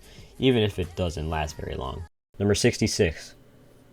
Breathe. Breathe is the continuation of Chuck's death subplot, where everyone is still trying to agree with it, but it's much better than Smoke, mainly due to the subplots that have nothing to do with it. Well, let's get the Chuck stuff out of the way first. Kim goes to a meeting with Howard and Rebecca on Jimmy's behalf to discuss Chuck's will, and Jimmy gets a measly $5,000 from Chuck, as well as being invited to a scholarship committee funded by Chuck. Kim gets pissed off at Howard and goes on an insane rant to him after Rebecca leaves, screaming at him for laying his theory that Chuck killed himself on Jimmy the day of the funeral just to make Jimmy feel worse. I don't really think what Kim is saying is true for the most part, but I can see where she's coming from, and Ray Seahorn's acting is fucking insane in this scene. The fact that she never won an Emmy now makes that award show completely invalid, even though it probably was already. Anyways, Jimmy does some job interviews and he literally gets the job on one, but decides to go off on the managers for being stupid instead of actually taking it. Mike is getting into some trouble trouble with Lydia at Madrigal, which is fine. But then we have the Gus/Nacho subplot, which is mainly what the episode's about in the first place. Hector is in the hospital now, unresponsive, and Gus has hired a doctor from a different hospital to work with Hector. Tyrus gives Gus a paper with some information about Hector's case at this point, and he puts the puzzle pieces together that Nacho was the one that did this. That night, Nacho and Arturo go to get some money from Tyrus and Victor, and they manage to get an extra out of them, but that doesn't last for long because Arturo was soon after suffocated to death out of nowhere by Gus, and Nacho is held at gunpoint. Gus tells Nacho that he knows what he did and that Nacho will now be working for Gus, while Arturo is casually dying in the back. Easily one of the most shocking and disturbing scenes in the whole show, especially on first viewing. I remember feeling really weird after first seeing this. A much more cartel-oriented episode, which is for the better in this case. Number 65. Quite a ride. This is where season 4 really starts to pick up in my opinion, with both subplots. While I would say it's more of a Mike/cartel centered episode, my favorite part of it is easily Jimmy selling the cell phones. The montage at the doghouse is great, and him getting robbed is crazy and very sad too. Jimmy has always been a salesman and it shows here. He's able to sell so many of these phones. Jimmy also sees Howard completely depressed in the bathroom of the court, and even though Howard annoys me sometimes, it does hurt to see him like this. The cold open is also a flash forward to Saul fleeing and Francesca shredding papers, which probably takes place during Ozymandias, and it's a pretty cool scene. Big L for Francesca for not hugging Saul. On Kim's side, she's working with pro bono clients and puts them in front of Mesa Verde for a while, which does not go over well. Then we have the cartel stuff. Gus flies the German out to look at the lab and see what he can do. The scene is very drawn out, but I think it's done really well and entertainingly. Mike is able to see how quickly this guy can make a decision, so they decide to decline him and fly a different guy out. And that guy happens to be none other than Werner Ziegler? Werner is definitely one of the best side characters in the whole show, competing with Ernie and Price, but we'll get into him more later. Overall, an amazing episode and a big step up from what has been happening in season 4. Number 64. Fall. Fall is able to make a very diverse episode in terms of subplots, and they're all really great in their own way. On Nacho's side, he knows that Hector is about to invade his dad's shop, so he warns his dad, which he dismisses and kicks Nacho out of his house. With Mike, he goes to Madrigal to get a job so he can launder his money, and he talks to Lydia, who thankfully isn't as much of a paranoid bitch like she is in Breaking Bad, so I actually don't mind her yet. On Chuck's side, he loses yet another client for HHM, which makes Howard suggest that Chuck retires, but he changes this to a demand when Chuck refuses. Chuck then decides to sue HHM instead of retiring, which I don't blame him for. I don't actually hate Chuck as much on my rewatch. He definitely did some shitty things to his brother, but he's really a victim in certain situations like in chicanery, and now this. Howard also says this: Chuck, there's more to life than this. Which is probably the most hypocritical thing said in this entire show. Then, the Jimmy subplot. Jimmy visits Irene to see how much money Sandpiper could settle for right now, and when he realizes that his cut of it would be well over $1 million, he decides to take advantage of Irene and her friends by telling all of them that Irene is deciding to buy expensive sneakers that Jimmy gave her, instead of settling with Sandpiper and thinking about her friends. This makes them all turn on her, which she gets upset about, and the nail in the coffin is when Jimmy rigs a bingo match so that Irene wins, and when nobody claps for her, she starts bawling and runs away. She tells Jimmy about how her friends were turning on her, and he coincidentally knows exactly why they did this and explains it to her. This gets Irene to settle, and Jimmy gets his cut. I know Jimmy ends up being a part of a meth empire and responsible for the deaths of innocent people and defending psychopath cartel members and whatever, but I think this is morally the worst thing Jimmy has ever done. Taking advantage of the elderly is so fucked up, and especially in the way that he does it to Irene is just insane. Anyways, we also have Kim overworking herself the whole episode, and at the end we get the jump scare car crash, which will give me nightmares for the next week. Overall, an amazing episode with lots of different great scenes from multiple different plot lines. Number 63. Cornered. Cornered is a very underappreciated episode. Most people probably know this episode as the one with I am the one who knocks. And while that is the best scene, there are some more amazing parts as well. On Walt's side, he gets the keys to the car wash from Bogdan and takes Bogdan's first dollar to buy a soda. I was actually bewildered the first time I watched this scene. This is not the same person that was driving an RV in his underwear a few months ago. Walt then buys Junior a nice-ass car, which definitely doesn't cause any problems with his money laundering story at all. Meanwhile, Jesse's still doing these pickups with Mike every day, but Walt starts to wonder why they chose Jesse specifically to do these. Walt then realizes it's the only way Gus will be able to get Jesse to turn against Walt. He says it in an incredibly egotistical way, like always, yet he's right, which is the scariest part. We also get the scene where Jesse tricks the meth heads into getting out of their house. Very good episode. Number 62. Lantern. This is easily one of the most depressing episodes in the whole show. There isn't a single point in this episode that I laughed at or was really entertained by. Pretty much every single thing that happens in this episode is sad in one way or another. Kim gets into a car accident and almost dies. Chuck gets paid off so he leaves HHM. Jimmy admits to the old ladies that he manipulated them and loses his Sandpiper money. Chuck tells Jimmy that he never mattered to him. Hector almost fucking dies, which I guess is good, but still. And to top it all off, Chuck has a mental breakdown and kills himself at the end of the episode. On my rewatch, I went from basically despising Chuck to thinking he's one of the greatest characters in the whole Breaking Bad universe. You obviously want to root for Jimmy on your first viewing because he's the protagonist and the bad things he does seem like they're for a good reason, but Chuck's reasons for doing bad things usually also have good reasons behind them. In fact, they're usually much better reasons morality-wise. Of course he can come off as a jerk sometimes, and we still won't forget how we treated Ernie, but who else also comes off as a jerk sometimes? Literally every main character in this entire show, besides, I guess, Kim. As far as I'm aware, all Chuck ever was a mentally ill genius who was a jerk at some points, but ultimately wanted the best outcome for everyone. And he just gets completely fucked over in this episode. Howard cares so much about HHN's reputation that he will pay Chuck millions of dollars just so he doesn't have to be a part of the firm anymore. This causes Chuck to spiral out of control and have a mental breakdown where he basically destroys his house trying to find where a source of electricity is. And this is a really depressing montage. Michael McKean's acting is amazing as always. It really feels like watching a schizophrenic go insane. Really uncomfortable. Then the episode ends with Chuck repeatedly kicking a desk until a lantern falls off, which sets his house on fire and kills him. Another very sad scene. I also noticed a parallel between Kim and Chuck in this episode, which might be a stretch, but I'll say it anyways. Kim almost killed herself by having too much work, while Chuck did kill himself because of his lack of work. Anyway, some other significant things are Hector finally reacting to Nacho's pills, which makes him fall on the ground and start suffocating. But of course, the psychopath Gus saves him. If Merge Productions is watching, please make a video on if Gus decided to not save Hector in the scene, because the whole plotline of the universe could have been different, so, that would be awesome if you are watching. Then we also have the crazy scene of Jimmy admitting to manipulating Irene's friends so that he can get the Sandpiper money, which really hurts to see, but it's Jimmy finally doing the right thing for once, which is nice. Also, the only scene where I haven't wanted to have Aaron in a chokehold the whole time. Well, like I said, a really depressing episode, especially for a finale, but it pulls it off extremely well. Number 61. And the bags on the river. This is basically a part 2 of the second episode where I like how in the intro to part 2 I said this is basically just a sequel to episode 1. Then in the episode 3 I said this is basically just a sequel to episode 2. Like, no shit, bro.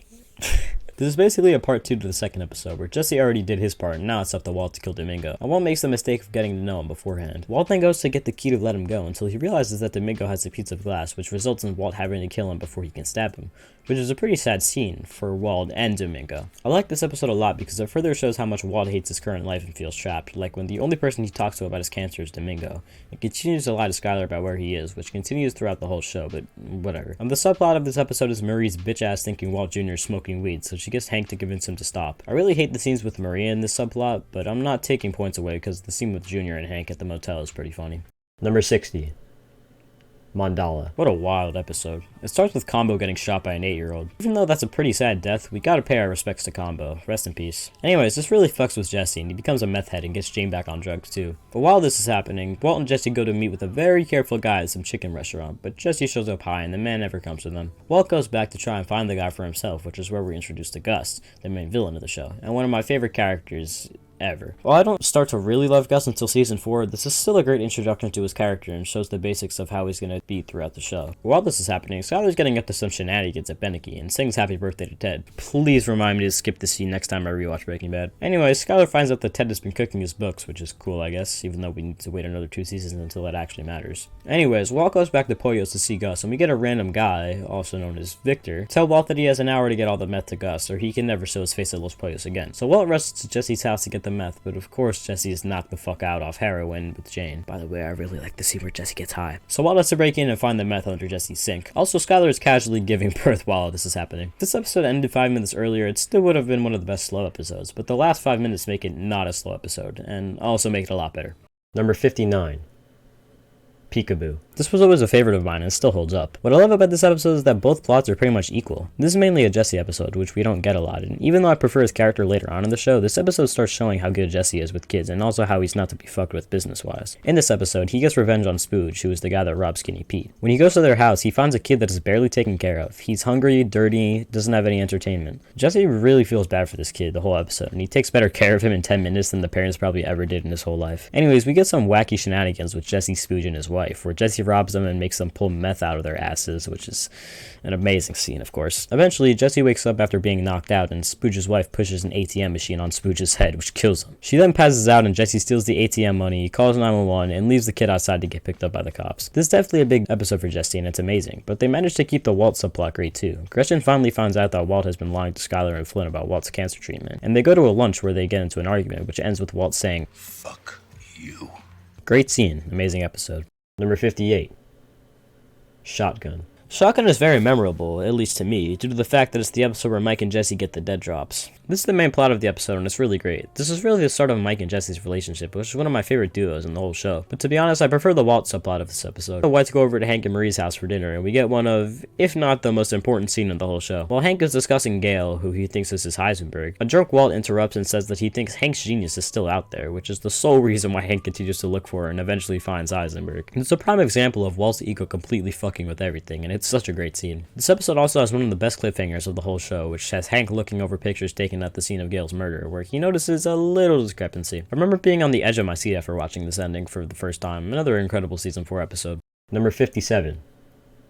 737. What an underrated episode. The intensity of this episode is insane. It starts off with a flashback to the final scene of 107 that continues right where that left off, and it shows an incredible scene with Tuco trying to force Walt to do CPR on no-dos until he ultimately dies. Not only is Tuco's dialogue hilarious, but it's also sad seeing how Gonzo has to put No-Dose's body under a stack of cars since Tuco didn't allow him to do otherwise. And it's also intense seeing Tuco look at Walt and Jesse, push Jesse to the ground, and then say, "You're done," which scares Walt and Jesse for the rest of this episode. Walt goes home after the scene, and I love Bryan Cranston's acting by showing how shaken Walt was from the encounter with Tuco, zoning out while Skylar calls him. What I don't love is Walt raping Skylar 30 seconds later.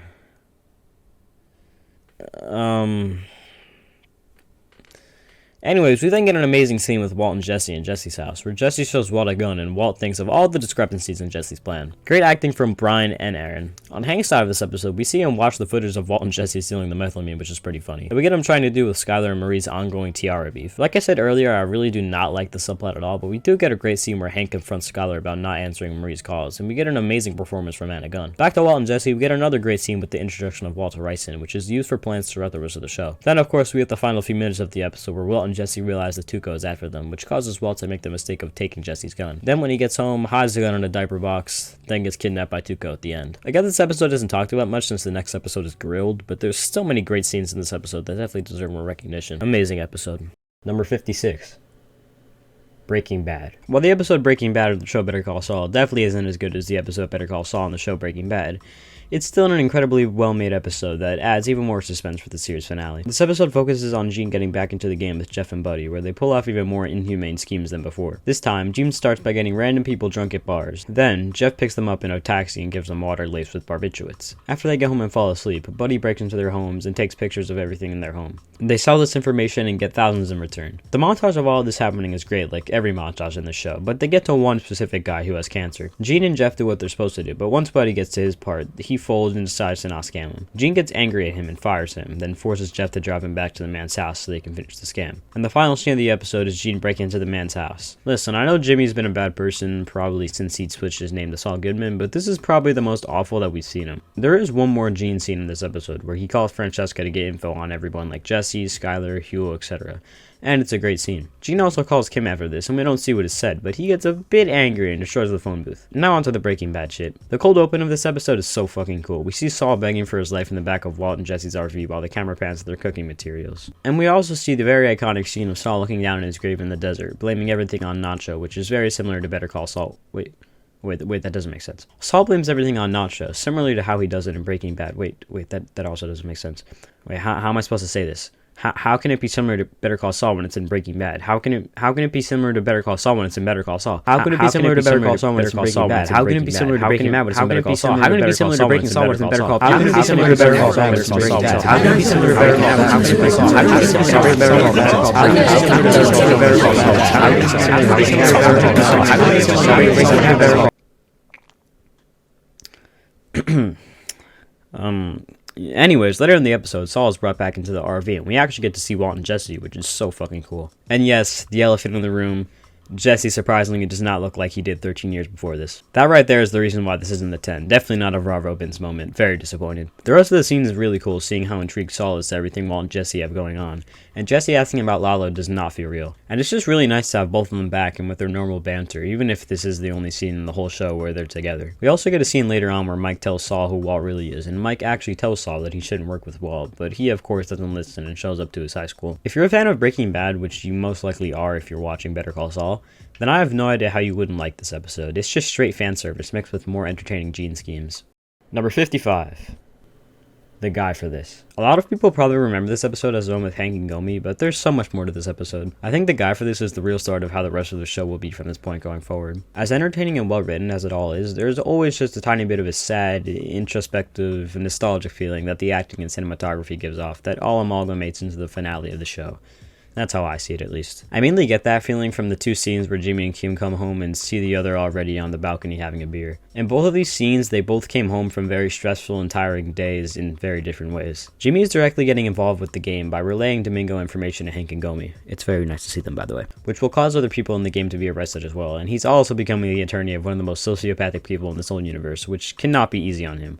But it pays the bills. Kim is dealing with Mesa Verde for hours and hours, while deep down she knows that doing pro bono cases is her real passion. She has to try to convince this old guy named Mr. Acker to take a settlement deal to sell his house, because it's on property he doesn't own. This guy won't budge and starts shit-talking Kim to her face, so Kim gives him a harsh sense of reality in this amazing speech, which is basically just an average Kim moment by this point due to how many great scenes she has. Once both Kim and Jimmy come home to each other, it may seem like they're falling out of love on the surface level, which is what this whole show is based on, but in the final scene where they get off on throwing beers off the balcony and waking neighbors up, it's shown how they'll do anything to love each other, which, again, amalgamates into the climax of this entire show. Sorry, I'm probably going way too deep into this. Anyways, the scene of Mike beating the shit out of the guy that punches him on the street is awesome as fuck. Nice to know that Mike's still the best character in the show. A very eventful episode, and an amazing one at that.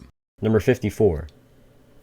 Sabrosito. This is the first main cartel-centered episode, and it's phenomenal. The intro shows Hector and Bolsa at Eladio's house in Mexico, and this is the first time we see Bolsa and Eladio in the show. Hector brings Eladio some cash, but Bolsa brings him much more, which is due to Pollos Hermanos. Eladio is much more impressed with Gus and expects this to continue from Hector, which makes Hector envious of Gus. Then we flash forward to Hector going to Los Pollos Hermanos with Arturo and Nacho, and waiting for Lyle's balls while smoking a cigar and going to Gus's room. Speaking of Lyle, this is his first appearance, and I love this guy. He's just like Ernie. There's absolutely no way you can hate him. Speaking of Ernie, his final appearance was the episode before this, and Ernie and Lyle are never on screen together, you know. Coincidence? I think not!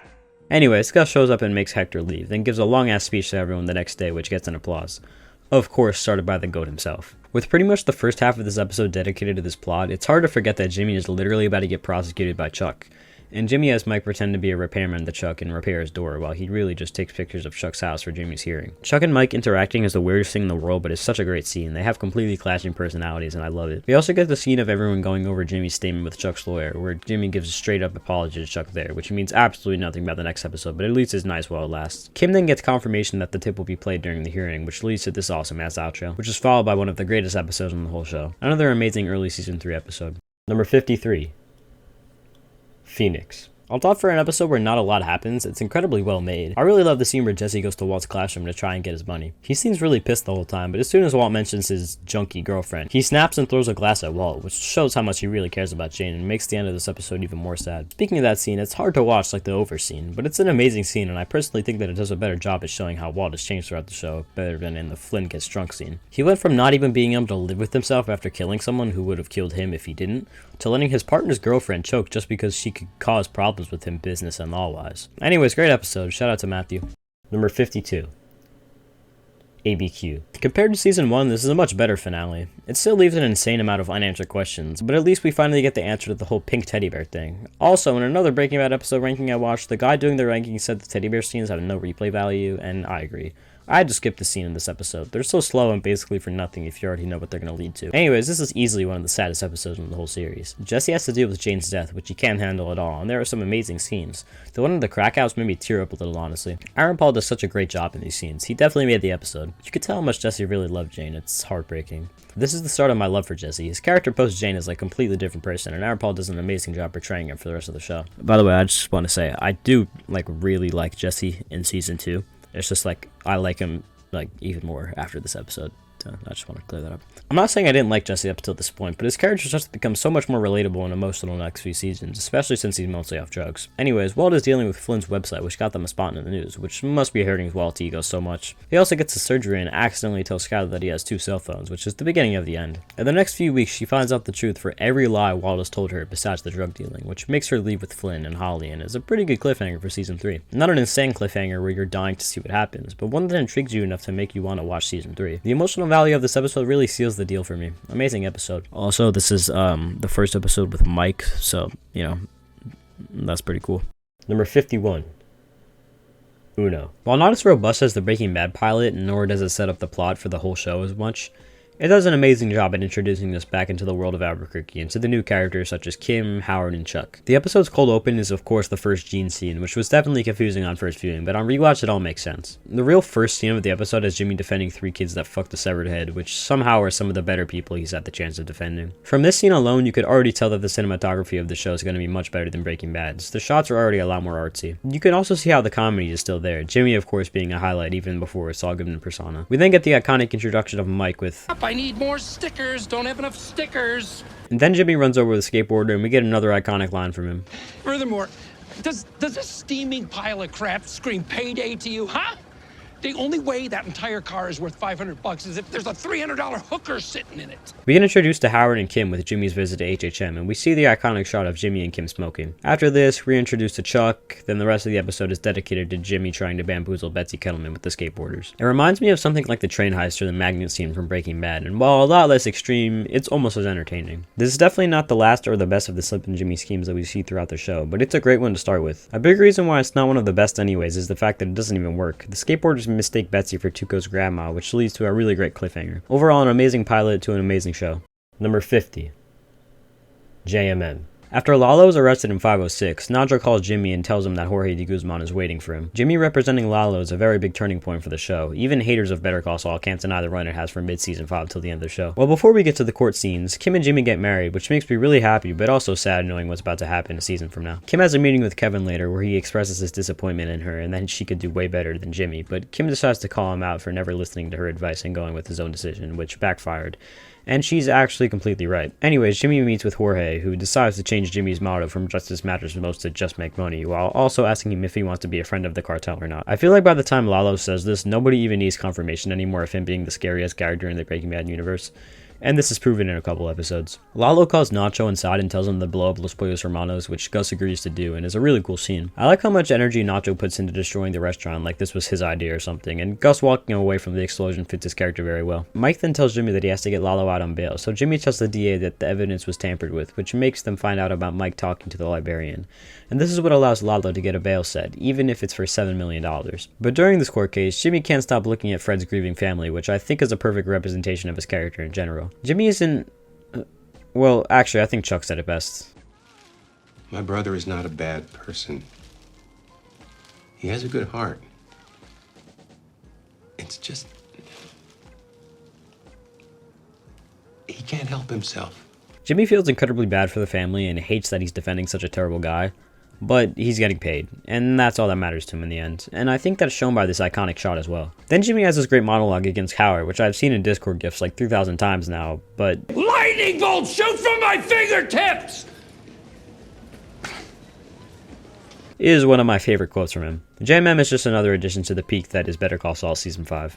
Number 49.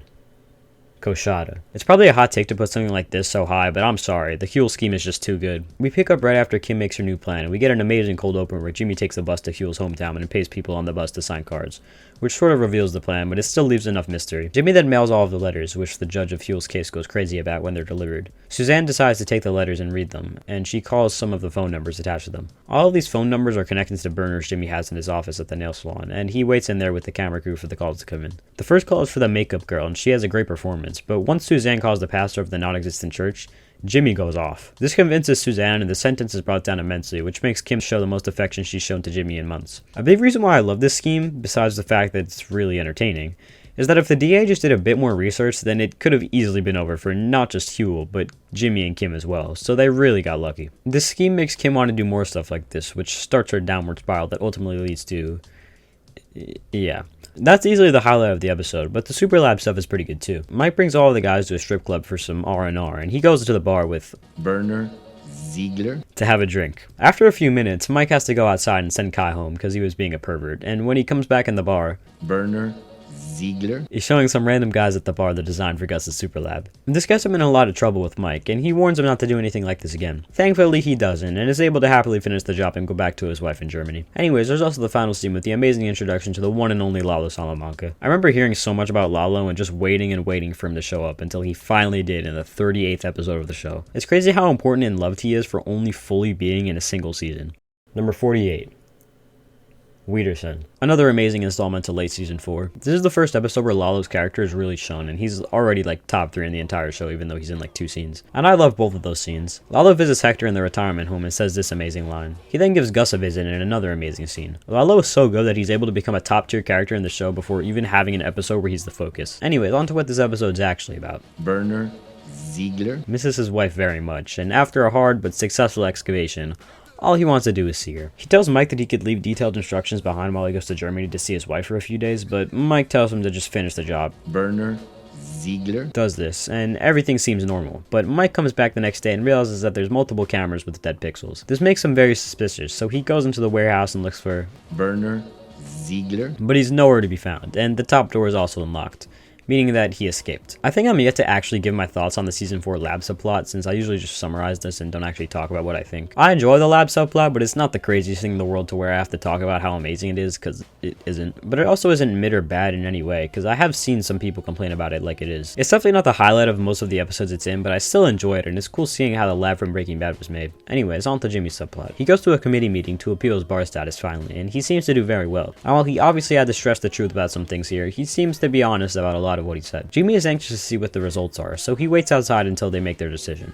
which is not to reinstate his license. Jimmy gets really pissed about this and throws his briefcase at the wall, then calls Kim and meets her at the top of a parking lot. He starts explaining to her everything that happened and how he was as sincere as possible, but Kim realizes that it was because Jimmy said nothing about Chuck. Jimmy then starts going off on Kim by saying that he knows what she's really thinking right now, and we get probably their biggest argument of the whole show, and it's amazing. I know this whole video is just me complimenting the cinematography and acting of this show, but I genuinely can't express enough how good it is in this scene. And the fact that this scene won no Emmys...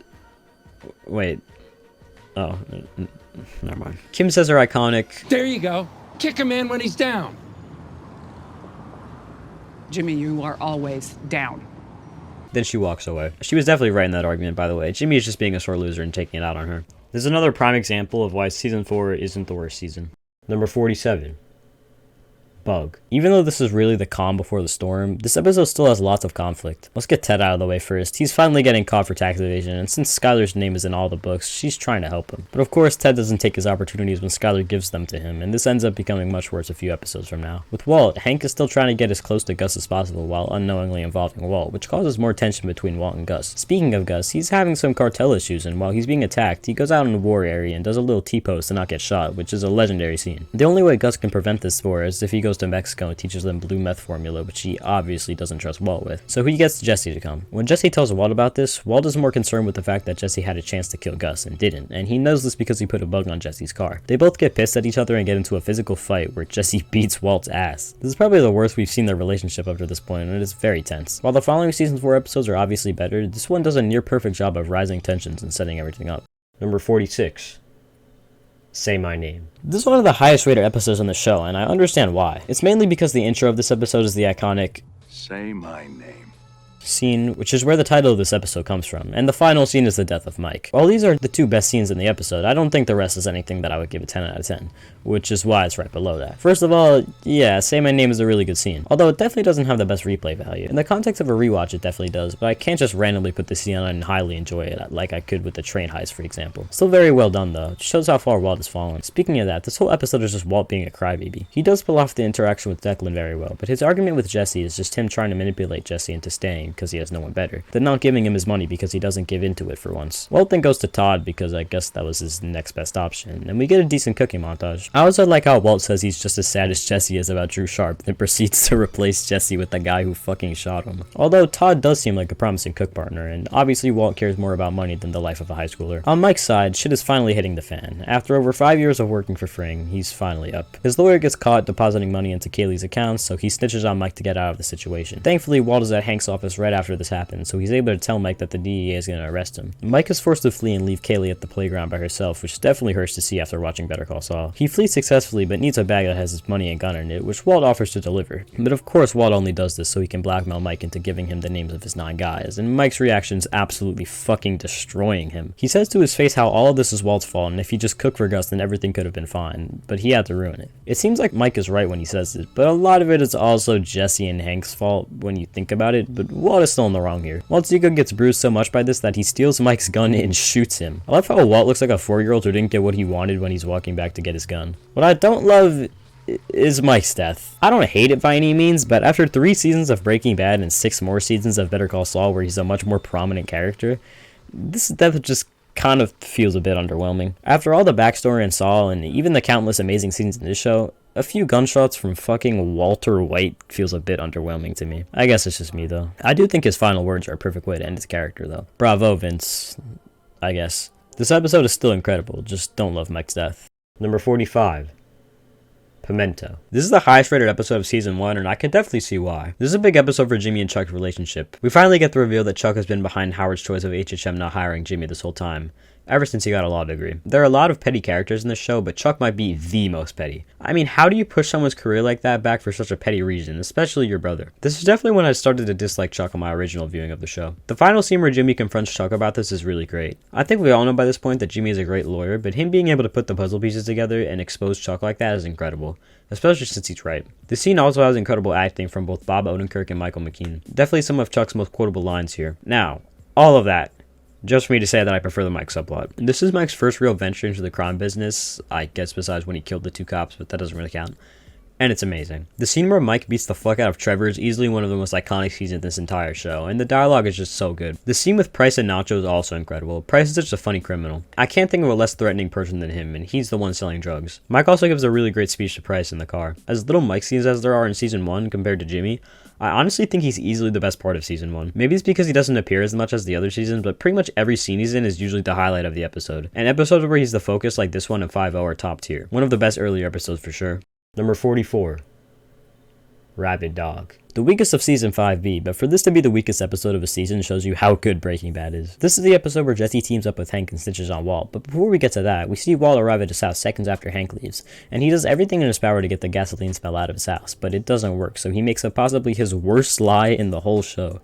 Even Junior isn't buying this one. Walt decides that the family should stay in a hotel for the night so they don't have to live with the gasoline smell, aka so they don't get murdered by Jesse. They go to the hotel and Walt meets up with Saul and Kubi, where he calls Badger Beaver and can't even remember Skinny Pete. Put some respect on their names. Anyways, Saul uses another death metaphor by calling Jesse a rabid dog, and Walt yet again gets mad when he says this, even though he literally just killed Mike for the same reason that Saul is suggesting for Hank and Jesse. We can see who Walt's favorites are. Speaking of killing Jesse, after Walt tells Skyler what's actually going on, that's what she suggests, which is definitely not something I'd ever expect her to say. Then Walt and Junior go to the pool, and we get a really sad scene where Junior hugs Walt after their conversation about Walt's cancer. It's a nice scene on first viewing, but it hits way harder after knowing that Junior is going to hate Walt 2 episodes from now. On Jesse's side, Hank follows him to Walt's house and stops him right before he burns it down, and we get the famous, "You can't keep getting away with it!"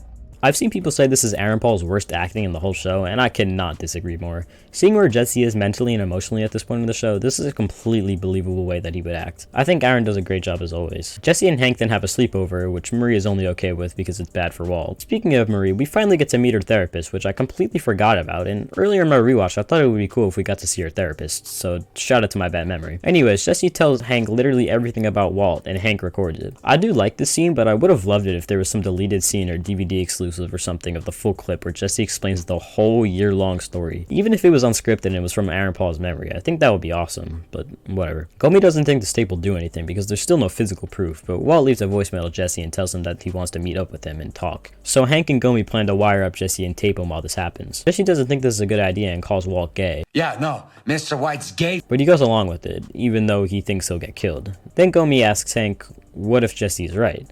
And Hank says, at least we got it on camera. So there are now 3 people rooting for the death of Jesse in this episode. Now that I'm reading the script, I realize that it's 4 because in the last scene of this episode, Walt hires a hit on Jesse, so this episode is just full of people that want to kill Jesse. That's great. Well, Jesse shows up and gets suspicious, so he leaves and comes up with a better idea. It's actually insane how an episode this good is the worst of its season. Well, at least the worst of its half of the season. Number 43. Hermanos. This is the first episode where we really get insight on the cartel. There were some meetings and hints of the cartel in season 3 and 4, but this is the episode where we get to see exactly why Gus has so much hatred for Bolsa, Eladio, and especially Hector. This flashback is so good, definitely the most Better Call Saul-esque scene of Breaking Bad. But besides that scene, this is still an incredible episode. Hank is still trying to prove that Gus is guilty, and the DEA has a meeting with Gus where they ask him lots of questions regarding Gale, and he does a great job of combating all of these with fake-ass claims that sound real. Everyone's buying it, besides Hank. So the next day he tricks Walt into driving him to Pollos Hermanos, where he gets Walt to put a tracker on Gus's car. Walt has both Mike and Gus watching him while he does this, so he goes inside and tells Gus that he didn't put the tracker on his car, but Gus tells him to do it. So he does. Nothing crazy is happening between Walt and Gus yet, but tensions definitely rose with Walt's trip to Pollos Hermanos.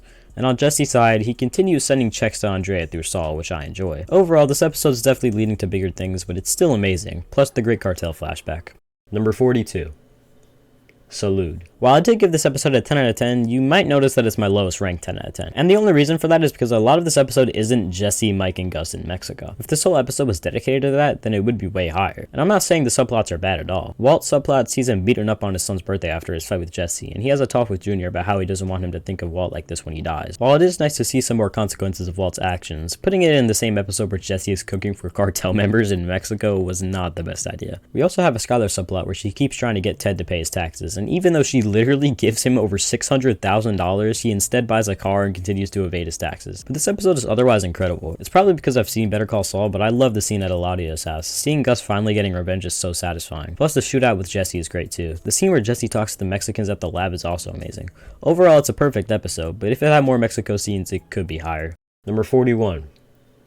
Buried. After Walt and Hank's first interaction after Hank finding out, they both immediately call Skylar, but Hank gets to her first and they meet up at a restaurant. Hank tries getting Skylar to snitch on Walt, but she does her usual act like the victim get out of the situation thing, and tries calling Walt. But Walt is at Saul's office waiting for Huel and Kubi to get back with his money. Speaking of that scene, it's really funny and iconic. Obviously Huel is great, but I really love Kubi on my rewatch. I apologize to the guy that got mad in the comment section of my character tier list when I put him in the E tier. There's also the scene where Saul suggests sending Hank to Belize, which is hilarious, and Walt's reaction is so hypocritical. Then Walt buries his money and puts the coordinates on a fake lottery ticket. Back to Skylar, Marie and Hank go to her house to try to talk to her, but she only lets Marie in. Marie starts asking Skylar about how long she's known about Walt, and when she doesn't respond when Marie asks if she knew before Hank was shot, she slaps the shit out of her, then tries stealing Holly, which Skylar fights her over until Hank is forced to come in and tell Marie to give Holly back. I'm not usually a big fan of Skylar and Marie scenes since I don't like either of their characters, but this is actually my favorite scene of the whole episode. That crazy slap that Marie gives Skylar along with the insane fight over Holly, the acting in the scene is top fucking tier. It hits so hard when you realize that it was only 2 episodes ago when they were happily having a barbecue together,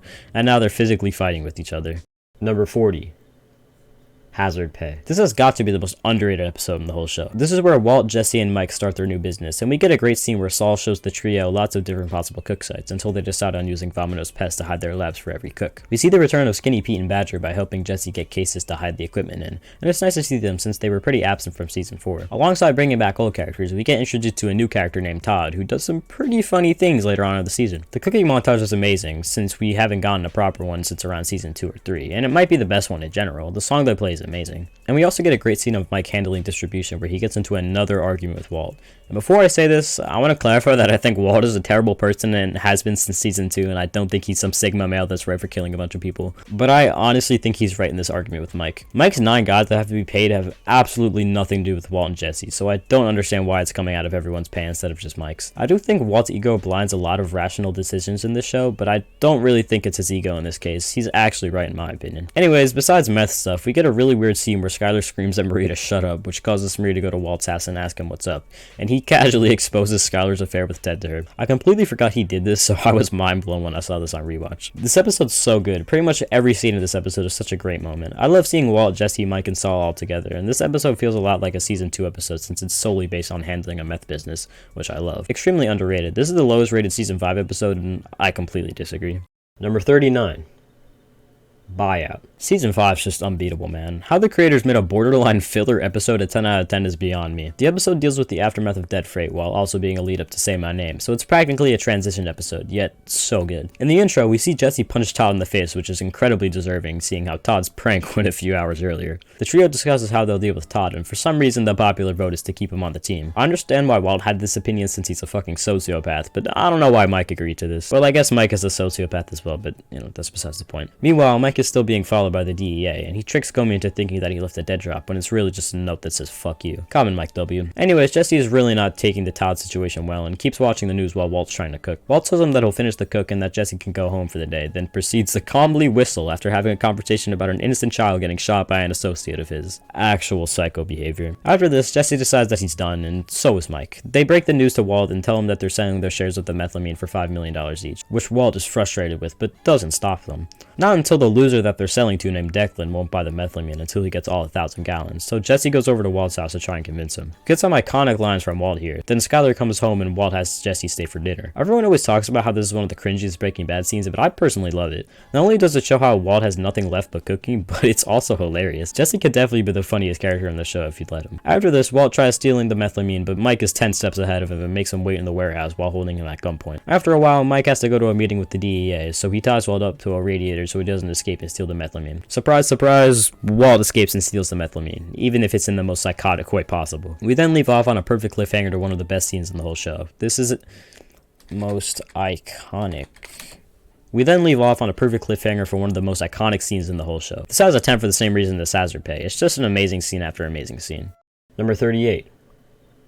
Blood money. This episode is the start of the downfall. Well, I guess gliding overall is, but that's only one scene. This is the episode where Hank goes full investigation mode into matching all the puzzle pieces together. We get a great montage showing this, where Hank goes through pretty much every piece of evidence he's gotten over Heisenberg in the last year and correlates it with Walt, which is really awesome. Literally every piece of evidence he looks at is tied to Walt in one way or another. Then Hank confronts Walt and it's an incredible scene. Dean Norris definitely gets outshined by other phenomenal actors in this show, but this scene really makes you realize how great he is too. Hank names off some of the worst things Walt has done to his face, and it's incredible. This is something we've been waiting to happen for the whole show. I honestly don't know how Hank didn't catch him earlier. Walt literally told Hank to his face multiple times and Hank just shrugged it off. Well, besides the Hank stuff, we get a Walt fast forward at the beginning of the episode where he goes to his house to get the rice. And I love how the Hello Carol sequence happens in reverse of how you would think it would. Usually you would get something happen in the past, then get something similar happen in the future, but they switched it, which was cool. We get Jesse being depressed and throwing his money everywhere, and Skylar is kind of just back to liking Walt, which I found kind of weird. When he was in the business, she was calling herself his prisoner and saying she wished his cancer would come back, but as soon as he's out of the business, they're a lovely couple again. That's not a negative or anything, just something weird I noticed. Amazing episode though.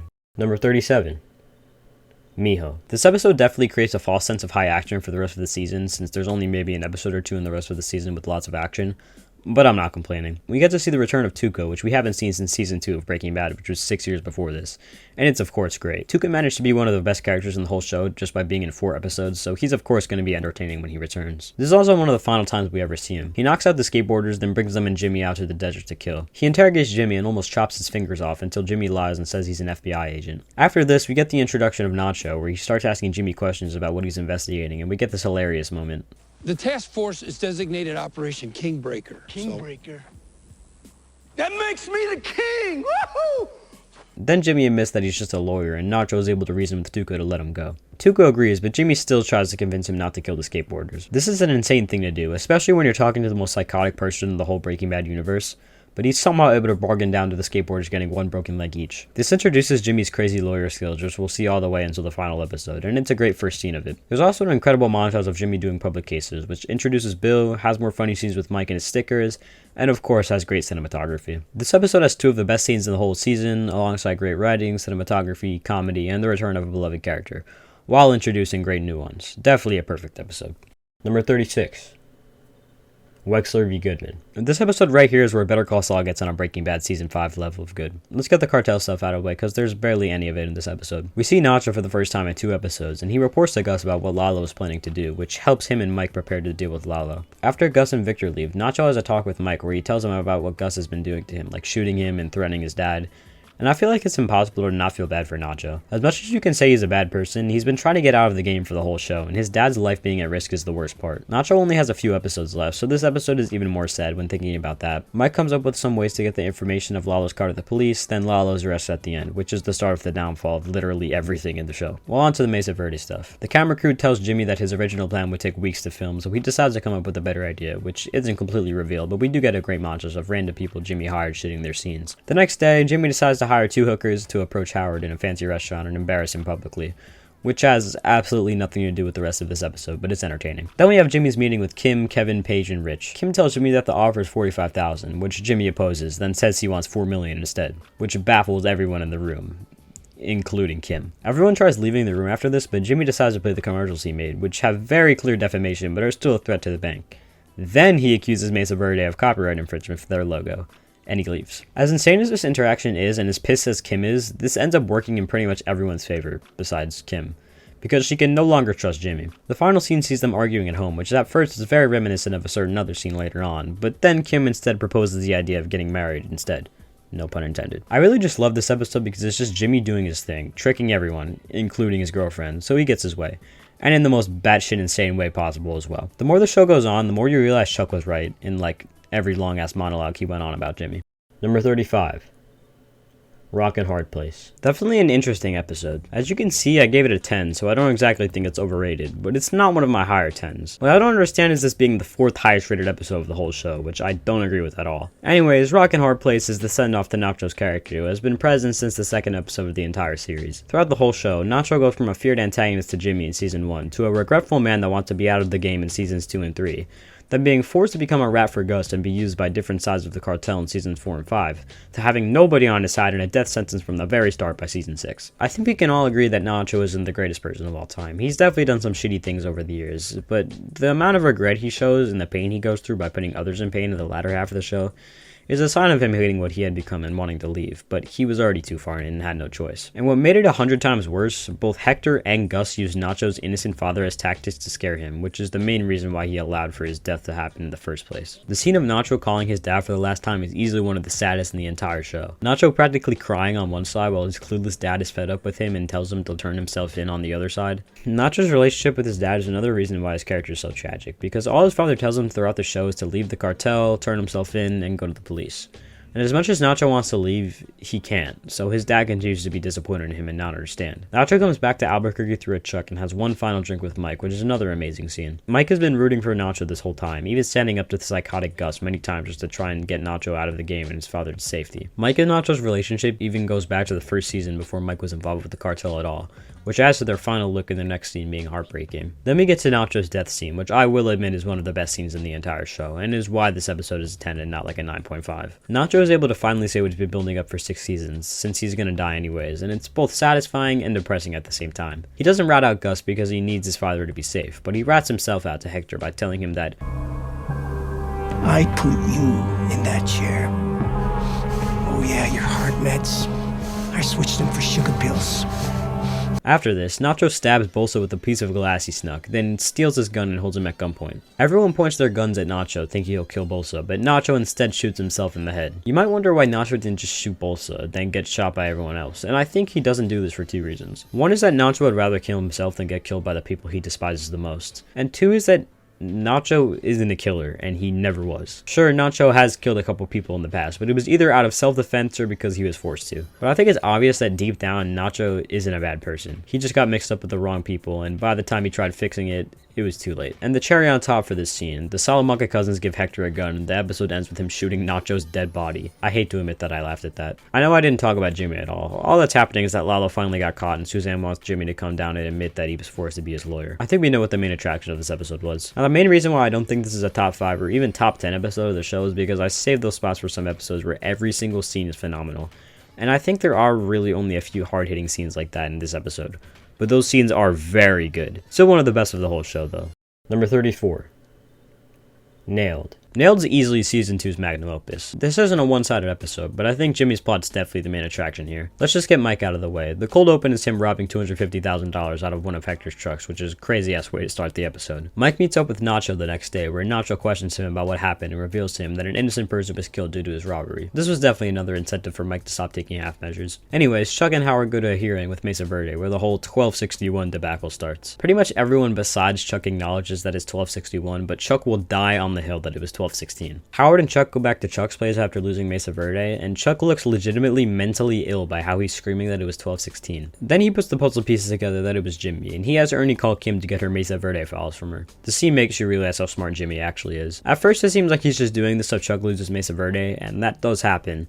But Jimmy hits Chuck in his weak spot, his ego. He knows that Chuck couldn't possibly fathom being wrong, and he was right, because instead of just accepting the loss, Chuck puts together the puzzle pieces and realizes that it was Jimmy's plan all along. Kim shows up with Jimmy, and Chuck tells them word for word, bar for bar, letter for letter, exactly what Jimmy did. I really wouldn't be able to tell you if Jimmy is a better lawyer than Chuck or not. Both of them are actually insane at their craft. You'd be able to tell that they're brothers from their skull alone. Kim of course sides with Jimmy and is brutally honest with Chuck about how much of an asshole he is to Jimmy. But once they get in the car, Kim punches Jimmy, showing that she knows Chuck is right. Later, Kim warns Jimmy to dot all of his I's and cross all of his T's, which makes Jimmy realize that the guy at the printing shop is a loose end. He rushes to the printing shop, but Ernie is already there questioning Lance. Ernie leaves to get Chuck, which gives Jimmy the time to bribe Lance. Chuck comes back and questions Lance, but he stays true to the bribe. Chuck is frustrated and he starts reacting to his condition more, so much so that he hits his head on the counter and falls to the ground. I know the scene became a meme, but it's still a really great cliffhanger, especially seeing Jimmy hesitate to go in the shop or not. After all of that, and I still haven't mentioned the best scene of this episode so far, the camera crew scene. I told you they steal the show every single time, even in an already perfect episode. They go to an elementary school playground to record the iconic commercial of Jimmy in front of the American flag, and we get the introduction of the makeup girl. Jimmy also sings the Pina Colada song, which might be the greatest scene in television history. If you like pina coladas, getting caught in the rain. We definitely needed this scene in an episode filled with drama, and it's just the cherry on top of this phenomenal episode. Number 33. Sunset. This episode starts out pretty slow, with Walt buying a new apartment after signing Skylar's divorce papers while Hank watches Jesse. We also meet Gail and get a solid cooking montage. But as soon as Hank calls Walt to ask about Jesse, the intensity goes up by so much. Walt rushes over to the junkyard to get the RV destroyed, but Badger is there and calls Jesse, who Hank is following. Walt and Jesse both end up in the RV while Hank is right outside trying to get in, and this is where it gets really, really good. Thankfully, old Joe, yes, that's his name, comes to the rescue and pulls a Saul Goodman on Hank, telling him all the reasons why what he is doing is illegal. We then get this iconic line from Jesse. This is my own private domicile and I will not be harassed, bitch! After a while, Hank calls for a warrant and stays at the junkyard, which forces Walt to have to call Saul and make him fake. After a while, Hank calls for a warrant and stays at the junkyard, which forces Walt to have to call Saul and make him fake Marie getting into a car crash, which is really the only way Hank would actually leave the site. The scene of the phone call and the hospital are both insane and amazing scenes. Props to Dean Norris. The episode also ends with Gus telling the Salamanca twins that they can kill Hank, so it's not looking good for him. Number 32. Crazy handful of nothing. Everything about this episode is just so good. The intro foreshadowing the final scene, the symbolism of the card and chemistry scenes, the funny ass scene with Walt and Jesse talking about Tuco, the tense scene with Walt and Hank with the missing items, Jesse relating Walt to his aunt with cancer, Hugo helping Walt throughout the episode just to be arrested for Walt's crimes at the end, the contrast between Jesse and Walt's interactions with Tuco, and of course, Walt's interaction with Tuco in general is one of the best scenes in the whole season, if not the whole show. I mean, come on. Sure, Walt blew up Ken Wynn's car a couple episodes ago, but now he literally shaved his head, used the name Heisenberg for the first time, and scared an infamous drug lord into giving him 50 grand. Definitely a huge turning point for Walt and the show in general, and overall a perfect episode. Number 31. Witness. Season 3 takes a big leap in quality from the first episode to the second episode. What I was complaining about in 301 is how boring the Mike subplot was compared to how tense everything was with Jimmy and Chuck. This episode is able to keep Mike's subplot great as well, even if it intertwines with Jimmy. Mike continues to follow the tracker until it ends up at Los Pollos Hermanos, which is the first actual evidence of Gus being in the show that we get, and it's a cool reveal. Mike has Jimmy go inside Pollos Hermanos to watch the guy with the tracker and see if he puts anything in his bag. He ends up just having a normal breakfast, but after he throws out his garbage, Jimmy tries to look through the trash can to see if he left anything, only to be confronted by the one and only Gustavo Fring. This is the first time he actually appears in the series, and the only time he ever interacts with Jimmy, Breaking Bad included. Jimmy doesn't even know that Gus has anything to do with the criminal underground until Walt and Jesse come along. It's very refreshing to see Gus, and a great way to introduce his character. Then we get to the Jimmy side of the episode. Jimmy and Kim have an interview with Francesca, which is great to see, and Jimmy is very quick to hire her. Kim tries to get more interviews first, but Jimmy has a commercial that's about to air, so they hire her on the spot, and I love the Cracker Barrel lines. Then Ernie drives to Jimmy and Kim's office alone and calls Kim to come to his car. He ends up revealing to her that Chuck has a recording of Jimmy confessing to switching the numbers. If you're still doubting the fact that Ernie is the greatest fictional character ever written, then here's more proof. He gives up his job at HHM just to try to help Jimmy, even if it just causes worse things. Kim tells Jimmy this, and at first he just seems depressed about it, but he snaps and speeds over to Chuck's house. He breaks down Chuck's door, finds the tape, and destroys it. Little did he know that Chuck planned this all along, and Howard was in the back as a witness, alongside Chuck's PI. And the episode ends here. Easily one of the best endings of the whole show. Jimmy and Chuck's relationship just gets worse and worse every episode. Overall, this is definitely one of the best episodes. Introduces a goated character, not that one. Not that one either. And further expands on Chuck and Jimmy's dying relationship, which ultimately leads to the masterpiece that we'll get to later. Number 30. Something Unforgivable. I think the fact that this isn't even a top 2 season finale of the show tells you how good Better Call Saul is, because this episode is phenomenal. As good as both the subplots are here, I actually do prefer Jimmy and Kim, so I'll talk about Lalo's first. Lalo has Nacho drive him out to Mexico to his house, where lots of innocent people are living. Nacho tries getting service the whole time, and once he finally does, he gets a call telling him when and where to open a gate and escape. This call was sent by Gus because he hired some men to come to Lalo's house and kill him. Nacho and Lalo go to Don Eladio's house the next day, and Nacho has a conversation with him, talking about how he's going to move forward with running things for Hector. Then we get the final shootout scene where Nacho sits and talks with Lalo for a little, then goes inside and sets the kitchen on fire while getting drinks. He comes back out and Lalo notices smoke coming from the kitchen, so he runs there to see what's going on. As soon as he goes inside, Nacho unlocks the door and runs while letting the shooters come in. Lalo is able to realize relatively quickly what's going on, so he throws boiling water at one of the shooters' faces, then runs to a secret tunnel but leaves the entrance open so the shooters find it. This works, and Lalo is able to wrap around back to the entrance and kill the shooters with the machine gun without even aiming. One shooter is still alive by the end, and Lalo makes him call Gus and tell him that the job was done. Then, the final shot of the whole season is Lalo walking away, looking the angriest he's ever looked. And if he can be so psychotic while being completely chill, yeah, I don't have to say the rest. As good as this final scene is, the reason I still prefer the Jimmy and Kim subplot is because the other scenes with Lalo and Nacho aren't anything crazy. I like the scene at Eladio's house, but it doesn't have much significance since Nacho becomes a traitor like not even 24 hours later. And there are better scenes with Eladio in season 6 anyways. After Lalo gives both Jimmy and Kim a panic attack, Jimmy finally admits to Kim what happened in the desert and they hug. The scene's really sad and satisfying at the same time. They book a hotel for the night and Kim goes into work the next day, even though Jimmy tries convincing her to spend the day at the hotel. While at work, Kim runs into Howard, who has been in like 3 scenes at most this whole season, so I have no idea why he's still in the top cast. Kim tells Howard that she quit Schweikert in Mesa Verde, so Howard asks her to give him a minute. Howard reveals to Kim that he offered Jimmy a job at HHM and he threw bowling balls at his car and hired prostitutes to go after Howard in public in return. Instead of being disturbed or disappointed in Jimmy, Kim just laughs in Howard's face, which is wild. Then Howard says the craziest line of the whole show. You know who really knew Jimmy? Chuck.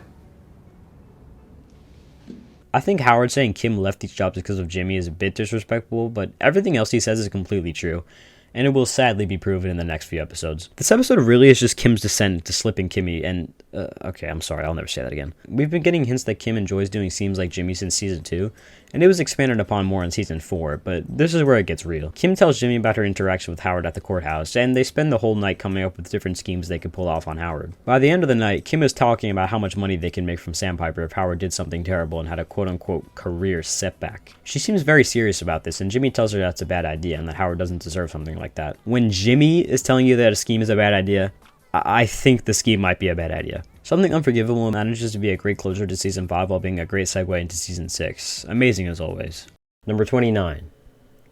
Half measures. I really don't know how to start my review of this episode. It's just that good. Jesse wants to get revenge on the gang members who made Tomas kill Combo, so he tries getting Walt to give him some ricin, which he doesn't agree to. Walt desperately wants Jesse to not kill the gang members, so he tries making a plan with Saul to get Jesse arrested for a misdemeanor so he stays off the streets. Saul informs Mike about this plan, which prompts Mike to go to Walt's house and tell him to not take half measures, which is still one of the best Mike scenes ever, Better Call Saul included. Walt takes this advice to heart and informs Gus about Jesse's plans, since the gang members that Jesse wants to kill also work for Gus. Gus has a meeting with them all where he tells the gang members no more children, and he has to make peace with Jesse. All seems well until the gang members fucking shoot Tomas dead. I think they might have taken no more kids a bit too seriously. As soon as Walt finds out about this, he knows where Jesse is and why he hasn't been answering his phone all day. So Walt rushes to the gang members' corner, and just right before Jesse is killed by them, Walt runs them over with his car, killing one of them, then getting out of his car, grabbing the alive dealer's gun and shooting him in the head. And the episode coldly ends with Walt telling Jesse to run. This is easily a top 3 cliffhanger on the whole show, and easily a top 5 ending to any episode. And besides the ending, the episode's still amazing. I love how much Jesse cares about kids and keeping them pure. You can see how much he values that, and avenging one of his best friends. Walt is also becoming a lunatic by this point, but at least it shows how much he really cares about Jesse, since earlier in the episode, Walt seemed like a snitch. And somehow this season 3 plotline gets even better. Number 28. Pilot. If I'm being honest, I've probably only seen about 7 shows front to back. All great shows with great pilots, but none of them really come close to Breaking Bad's pilot. It perfectly sets up the whole show, whether it's by introducing main characters or introducing us to the world of Albuquerque. It does well in so many regards. Not only does it start the show up well, it's also a thrilling episode in general. I feel like if this was a short film, it still would be great because it doesn't rely on the rest of the show and feels like a whole different story inside a single episode. I don't really understand how anybody couldn't get hooked from this episode. The first scene alone is so tense and well made. As we progress through the episode, we see more parts of Walt's life, such as a funny ass scene with his family at breakfast, his 2 different jobs, and him being made fun of by Hank for not being masculine. This all culminates when he finds out that he has stage 3 lung cancer and has a few years to live. And after finding this out, he just stops caring. He focuses on small things such as mustard being on his doctor's shirt, he curses out Bogdan in this hilarious scene, and, of course, he goes on a ride along with Hank where he sees his former student Jesse Pinkman, and blackmails him into starting a meth operation with him, which is still one of my favorite scenes in the show. We then get... Got some big cow house way out that way, like 2 miles, but I don't see nobody. Cow house? Yeah. Where they live. The cows. Our first cooking montage, and the introduction to Crazy 8, who's a minor but very important character in both Breaking Bad and Better Call Saul. Light Saul spoilers real quick, I find it really cool how tough Crazy 8 acts in this episode, seeing how in Better Call Saul he's very quiet. They feel like completely different people. Then Crazy 8 and Emilio force Jesse to bring them to Walt, and of course Walt does this smart chemistry shit and kills Emilio with red phosphorus and makes Crazy 8 pass out. It's insane seeing how tense it is for Walt to kill someone here, seeing as later on in the show he kills Mike and several other people without hesitation. Overall, Pilot still stands as a perfect episode, and it's probably the best first episode you could ask for from a show. Number 27.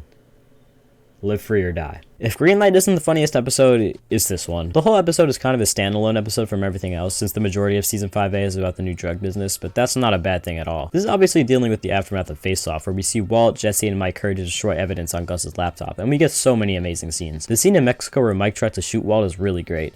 It's insane how loyal Mike is to such a psychopath like Gus, but, you know, that's why Better Call Saul exists. The scene in Jesse's house where Mike and Walt argue is hilarious, and so is the scene where they test the magnets.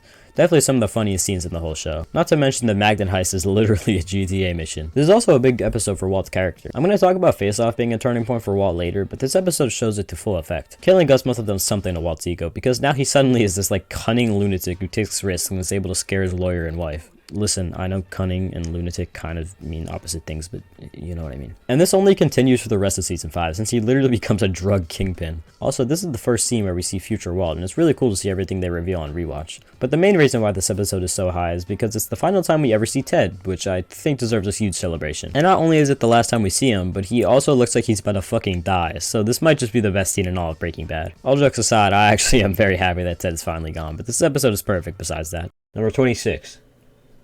Box Cutter. This episode is dealing with the aftermath of Gail's death, and it leaves off literally right after Jesse shoots Gail.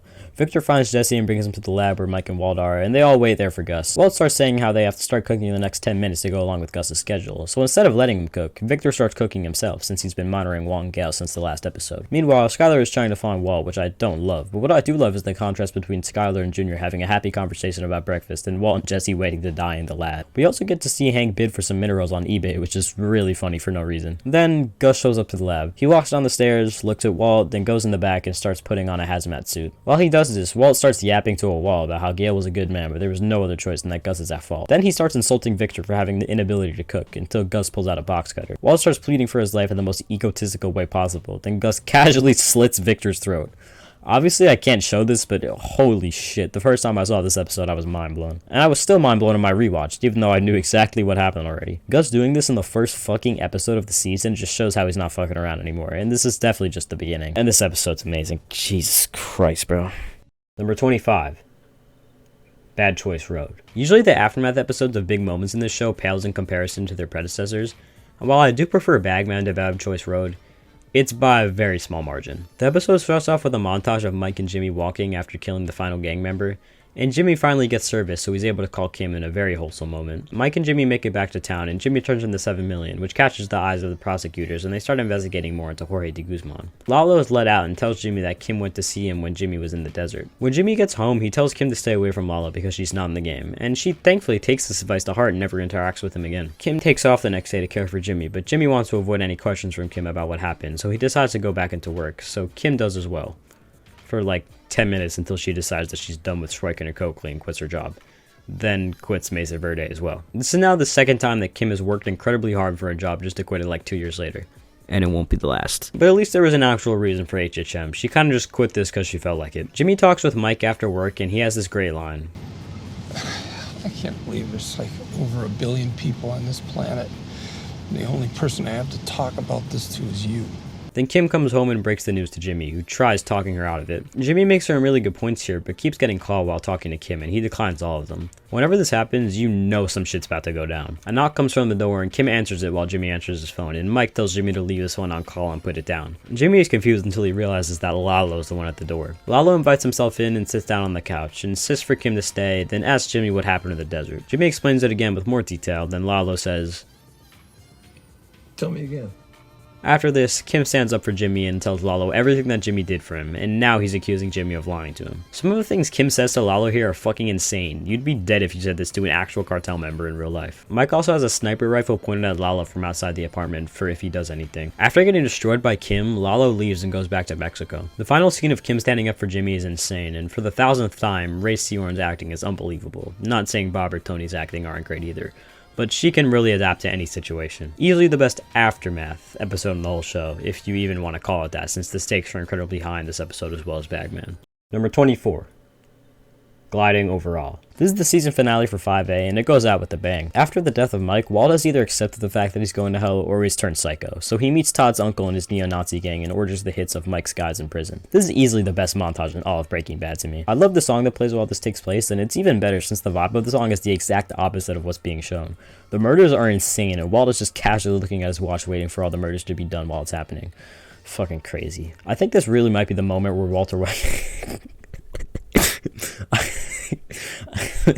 I think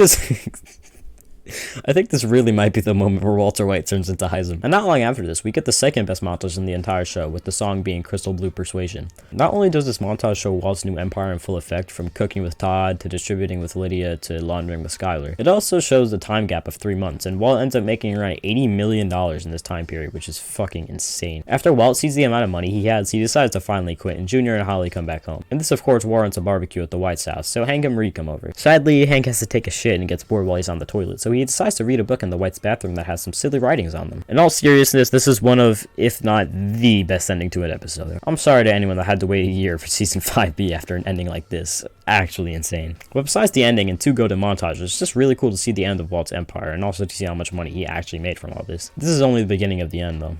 Number 23. 4 Days Out. I guess this could be considered a bottle episode, which it really isn't since they sell other meth they made in a few episodes. But if it is, then it's definitely the best. Basically, Walt thinks he's gonna die soon, so he lies to Jesse and tells him that their methylamine's going bad. So they need to go out in the desert and cook for 4 days straight. They do this, and by day 2, they would have already made $672,000 each from what they cooked, but Walt still has more methylamine and wants to cook the rest. But as soon as they go to drive to a hotel for the night, the episode gets good. Jesse left the key in the ignition, so now the engine won't go and they're stranded. They try everything they can, but the more things they try, the more things go wrong, and eventually they're out there for so long that it gets emotional, and I love Aaron Paul's acting in the scene where the engine starts for a second, then fails. This episode also has some of the funniest moments in the whole show. What are we building? You said it yourself. good. And now, what shall we use to conduct this beautiful current with? What one particular element comes to mind?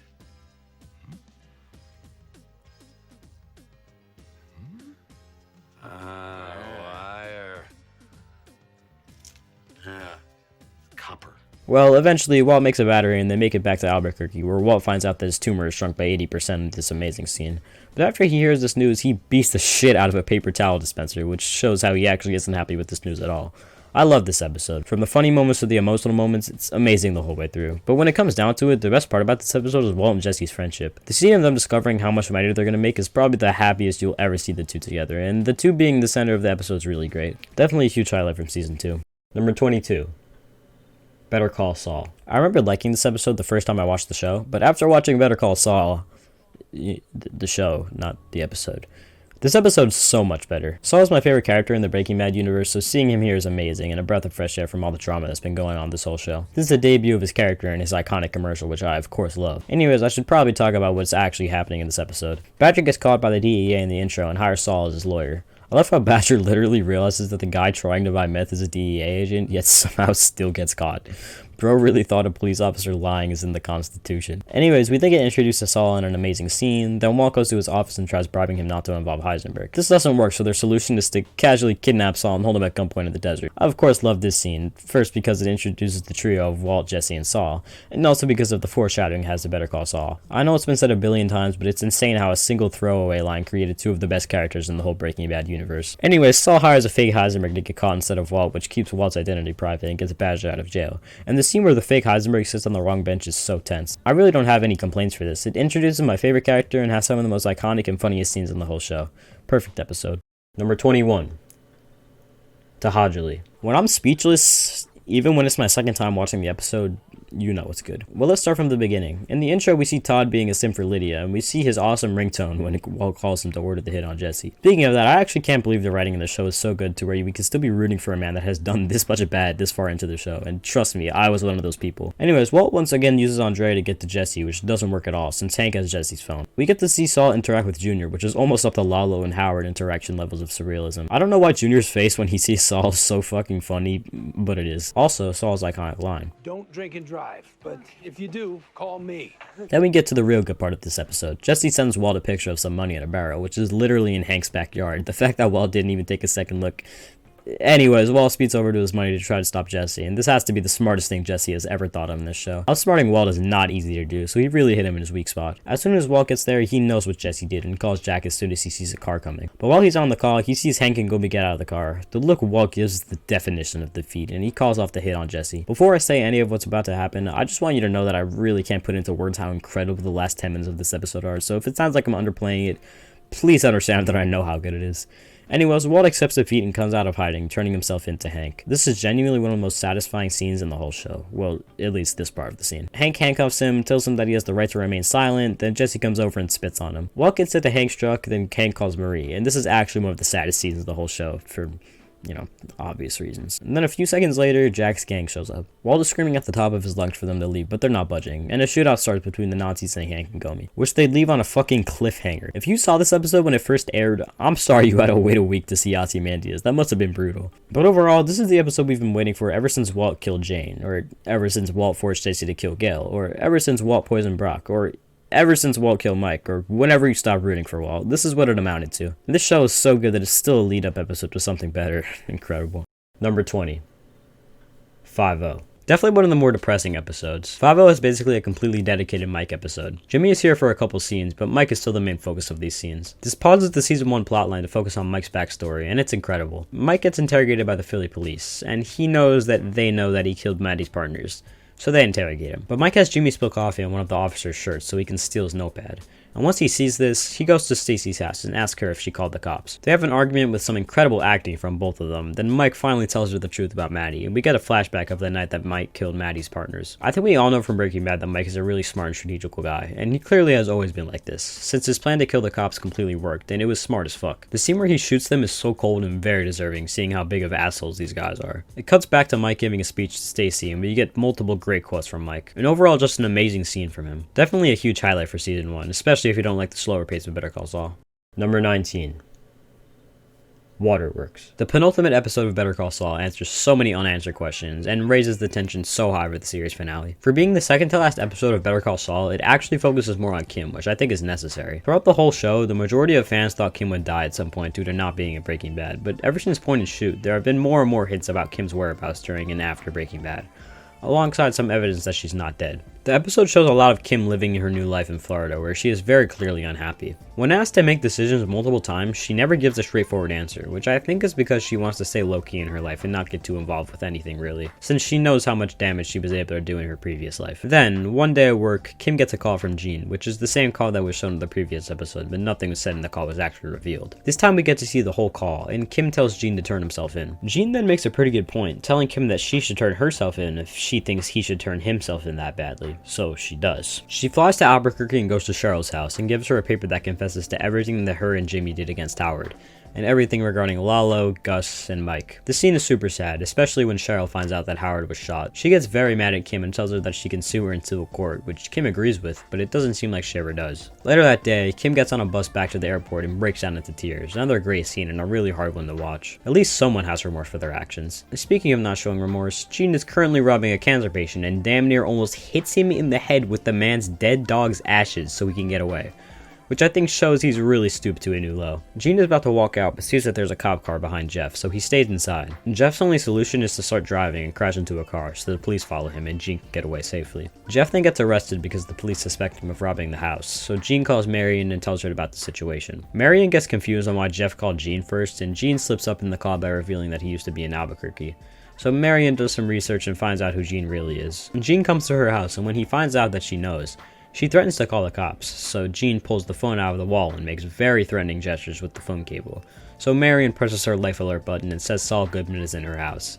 Then Gene runs away and the episode ends. Easily one of the lowest moments Gene ever hits. It's always with the elderly man. And this final scene is so good. We're finally getting Jimmy's downfall and it's done so well. And I haven't even mentioned the Jesse scene yet. In a flashback to the Saul Goodman timeline, Kim goes to his office to sign divorce papers and Saul seems very salty about their breakup. He tells Kim to have a nice life and acts like an asshole to Francesca as always, telling her to bring the next person in, which happens to be Emilio from Breaking Bad. Kim walks outside and starts smoking, and the camera pans over to none other than Jesse fucking Pinkman. I know that Walt and Jesse were in the previous episode, but I would argue that this scene is even cooler, since we didn't know that Jesse ever interacted with Kim. We also get the information that Kim defended Combo. Hearing Jesse's voice again is just so great, and Kim's final line is amazing too.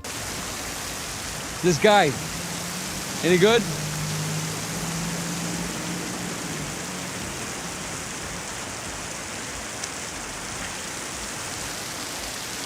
When I knew him, he was. The emotional value of this episode really seals the deal, plus the final scene, the Jesse scene, just make Waterworks such an incredible late series episode. That definitely makes the hype for the finale even stronger. Number 18. Fun and Games. The real finale of the Better Call Saul timeline. The 4 episodes after this one focus on the timelines during Breaking Bad and after Breaking Bad, so for the main timeline that this show follows, this is the finale. And a fitting one. I mean, I think it was pretty obvious that the events that went down in 607 and 608 were the last straw, and this episode is able to show that in the most devastating ways possible. There's not a single scene in this episode that I added points for because it was funny or shocking. It's literally all sad. The cartel plotlines are concluded in the beginning of the episode, so there's more time for Jimmy and Kim's plotline. Gus goes to a meeting at Eladio's place, where he asks Gus about Lalo's death, because Hector is claiming that Gus was responsible for it. After some consideration, Eladio doesn't seem to believe it, so he makes Hector go inside, and we get one final line from him. Miré los ojos. El odio. Un poquito no está mal, siempre y cuando no te olvides de quién manda. Gus goes home and tells Mike to start looking for new construction workers to finish the lab. Gus's final scene of the entire show is at a bar where he starts bonding with a man there, and I think this is a fitting final scene for Gus because we really didn't get much development on Gus's sexuality, which was a big question. And I think the scene perfectly explains it. If I'm being honest, I wasn't as big of a fan of Gus in Better Call Saul on my second viewing. I think the reason I liked him so much on my first viewing is because of how much I loved him in Breaking Bad, and seeing him here was just really cool. But I feel like one of the best parts about Gus's character in Breaking Bad was how scary he was.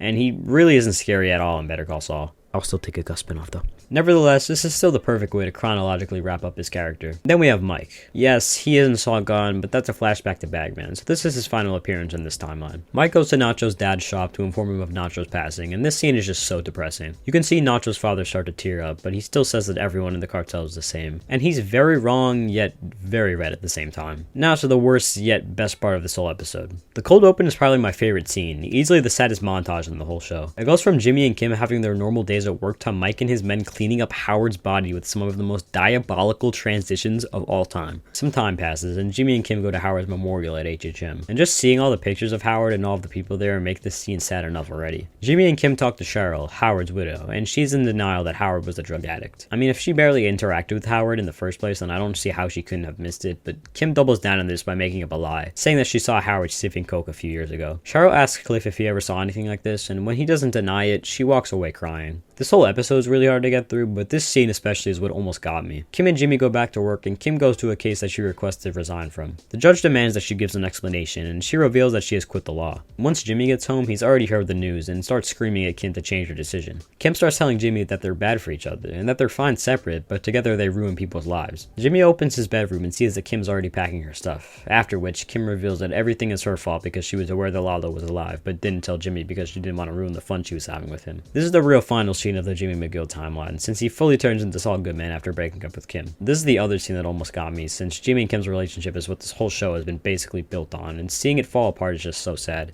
Especially seeing how in love they really were. The final scene of the episode is also cool, showing Saul Goodman waking up in his mansion with the hooker in his bed, and you can tell that this is definitely some time into the Saul Goodman timeline. Whether it's before or during Breaking Bad, we don't know, but it's perfect for showing how Jimmy McGill turned into Saul Goodman, especially after the scene with Kim.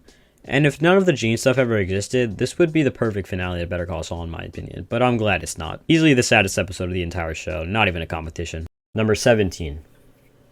End times. This episode is a 10 based on the tension alone. These really do seem like the end times. Hank has a hit on his head, the Whites are moving into the Schrader's house, Walt could be killed any minute, even Saul is trying to run away. But the big thing about this episode is the poisoning of the devil Brock. Jesse finds out that the doctors don't know what's wrong with him and that the symptoms seem very similar to Ryson's symptoms, so Jesse goes to Walt's house to kill him. They get into a heated argument until Walt is able to convince Jesse that Gus was the one that poisoned Brock, which gets Jesse on Walt's side. We now of course know that Walt actually did poison Brock, but he does an incredible job in manipulating Jesse into thinking it's Gus. If only people as smart as this were used for good things. Anyways, Jesse starts pissing Gus off at the hospital while Walt makes and plants a bomb on Gus's car, but when Gus starts walking towards it, he stops for a few minutes, then walks away, and the episode depressingly ends there. I don't know why everyone still speculates about how Gus knew to walk away. Ever since my first viewing, I always thought it was pretty obvious that Gus can see through the eyes of all of the birds in Albuquerque, which showed him the car bomb through this bird. Anyways, a very good episode. Number 16. Granite State. While mostly just being the episode in between Ozymandias and Felina, Granite State still manages to be a perfect episode in that regard. It starts off with Walt and Saul in Ed's basement, waiting to get shipped to their new lives in New Hampshire and Nebraska. Walt tries to act all Sigma on Saul until he has a cancer coughing fit, and Saul leaves and lives the rest of his life a very happy man in Omaha. Well, nobody cares about Walt, we care about Skylar, of course. Skylar's having some legal trouble, but she's also letting neo-Nazis break into her house at midnight and threaten her infant daughter just to make sure that bitch-ass Lydia won't get snitched on. Gotta love Jack's gang. Todd is still a W though. Speaking of Todd, he's a really nice guy and decides to bring his good friend Jesse some vanilla ice cream because of how much he appreciates him. Can we get a W Todd chain in the comments? Jesse also tries to escape his enslavement, which does not work, and instead of killing Jesse, Jack's gang goes to Andrea's house and kills her. It makes Jesse watch. Definitely one of the sadder deaths in the show, mostly because of Jesse's reaction. At least Brock is an orphan now. Back to Walt. He's now Mr. Lambert, a dying old man living in a cabin in New Hampshire. He's also very lonely and asks Ed to stay with him and play cards for a few hours on one of his monthly trips. Well, about 8 months go by since the events of Ozymandias, and Walt goes to a bar and calls Junior to tell him about some money that he's sending to his friend's house that's for the Whites. But Junior just yells at him for killing Hank and hangs up. Really sad scene. Then Walt calls the cops on himself since he has nothing left, but suddenly sees Gretchen and Elliot on the news claiming that Walt had barely anything to do with the creation of gray matter, which causes Walt to go back to New Mexico and tie up loose ends. Of course, the one thing that makes Walt go back to Albuquerque is his ego bigger than his head in El Camino. Well, it makes for a better episode. Not to say this episode's weak. I mean, it gave it a 10, so that was already pretty obvious. But number 15. 1 minute. This episode is just a roller coaster of emotions. The intro of this episode is a flashback to when the Salamanca cousins were children, and also to when Hector could talk, which means this is the first time we ever see him do so. This scene not only foreshadows the ending of this episode, but shows off Hector's character so well, which is great since we're not really able to see much of it during Breaking Bad. Anyways, the real first scene of the episode has Hank beat the absolute living shit out of Jesse, which is so insane. This is some cliffhanger shit, not the first fucking scene of an episode. I guess that shows how good this episode is. Since Hank really is a good person on the inside, he comes to his senses and basically turns himself in. Anyways, Jesse's in the hospital and we get a hilarious line from Saul. There it is.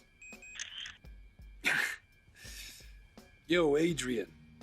Rocky called. He wants his face back. We also get the first of 2 insane Jesse monologues of this episode, which I think are some of Aaron Paul's best acting, which is definitely saying something. On my first viewing of the show, Bryan Cranston was always my favorite actor, but on my rewatch, it's easily Aaron Paul, not to discredit Bryan at all. Even though Walt is my favorite character of the season, I also love Jesse so much in this season. Drug-free, rational Jesse makes for some of the most emotional and amazing scenes in the whole show. Anyways, we see Hank having a meeting with the DEA where he says everything that happened, and after this, he cries to Marie in the elevator. A big reason why I love this episode so much is that it's when Hank finally snaps, which we've been waiting for practically since he killed Tuco. He finally talks to Marie and shows his feelings, which is what makes his character relatable yet so greatly written. They also somehow turn the scene comical, with Marie admitting at the end that she already told Skyler. Speaking of Skyler, she goes to Walt's new apartment to try to get Walt to talk to Jesse so he doesn't press charges, and her reasoning is that Hank is Walt's family, to which Walt says, not currently, which is so cold yet true. Always great to see Skyler get shade thrown at her for being a bitch, even though any sane person would also probably divorce their significant other if they learned that they had been manufacturing methamphetamine for the past 3 months as well.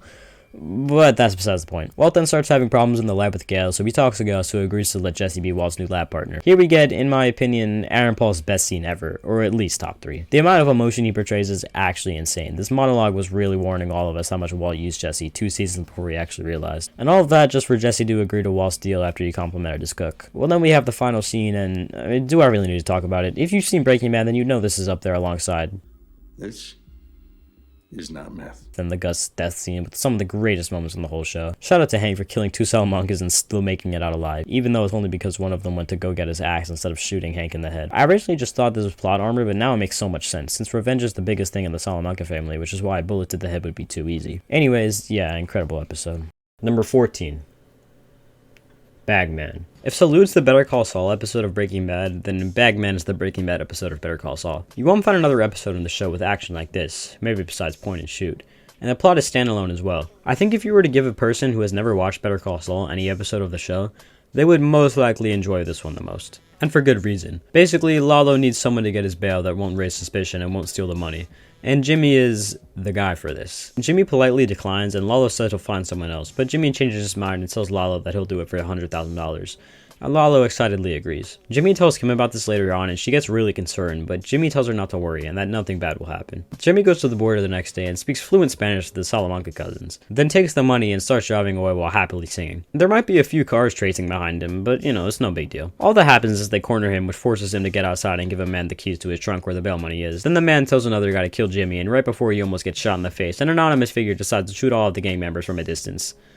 You know, very tame scene. The anonymous figure ends up being Howard and The anonymous figure ends up being Mike, and they drive away in Jimmy's car with all the money until it breaks down, so they have to walk the rest of the distance. The long way. So they don't get caught by the one gang member that escaped. Jimmy and Mike push the Suzuki Esteem off a cliff after Jimmy takes his world's second best lawyer again mug out, which is a sad scene since the car has been there since episode 1, and they start heading home. Meanwhile, Kima is very nervous and pretends to be Lalo's lawyer so she can talk to him and ask him where Jimmy is. Lalo just makes a joke out of the whole situation in classic Lalo fashion and doesn't tell her shit. Very helpful. Anyways, Jimmy and Mike keep walking, and Jimmy tries to give up after a while, but Mike spots the gang member in his car, so he gets ready with his gun while Jimmy decides to act as bait and start walking in the middle of the road. This works, and Mike is able to shoot the car right before it hits Jimmy, which is the most Breaking Bad-like scene in the whole show, and a great scene at that. If you're a big fan of more action-based stuff like Breaking Bad, you'll love this episode. If you're a big fan of more story-based stuff like Better Call Saul, you'll love this episode. It's the best of both worlds, and a massive point in the story of the show. Easily a top-tier episode. Number 13. Full Measure. I mean, what's to be said that hasn't been said already? Even though season 1 and 2 had great finales, season 3 just takes it to a whole nother level. We were left on the incredible cliffhanger of half measures, which we now need to deal with the consequences of. Walt meets Gus in the desert, and Gus agrees to let Walt continue cooking, but only with Gale. But while Walt cooks with Gale, Victor is there the whole time, monitoring every move Walt makes. Gale also starts asking Walt lots of questions about how he does things around the lab, which makes Walt realize Gus's plan, which is for Gale to memorize Walt's cook, then kill Walt. Meanwhile, Jesse is hiding in Saul's famous laser tag place. And that goes double for you, hip hip-hop. We then get an amazing scene from Walt and Hip Hop, where they discuss how they're going to move forward, which they have two options: rat out Gus to the police, or kill Gale. Jesse wants the first option, but Walt is set on the second. He has Jesse find Gale's address, and when he goes to his car to drive there, he gets picked up by Victor. Victor drives Walt to the laundry, and he and Mike try luring Walt down to the lab, but obviously Walt knows what's about to go on and says he'll give up Jesse if they let him go. He calls Jesse and frantically tells him that he has to do it. Then he says one of his most badass lines in the whole show, aka how to win a Discord argument. 6353 Juan Tabo, apartment 6. Then Jesse shows up to Gale's apartment, and yeah, the last 10 minutes of this episode are just some of the most tense of the whole show, and this whole episode is just such a great finale to the season. Definitely one of the best in the whole series. Also, rest in peace, Gale, he did nothing wrong. Number 12. Grilled. I'm pretty sure this was supposed to be the finale of season 1, and it makes sense. The stakes are the highest they've been up to this point, seeing as Tuco is holding Walt and Jesse hostage at some hut while Walt's family is putting flyers around town trying to find him. Every scene with Tuco is so tense, from the taco scene to the chili powder scene.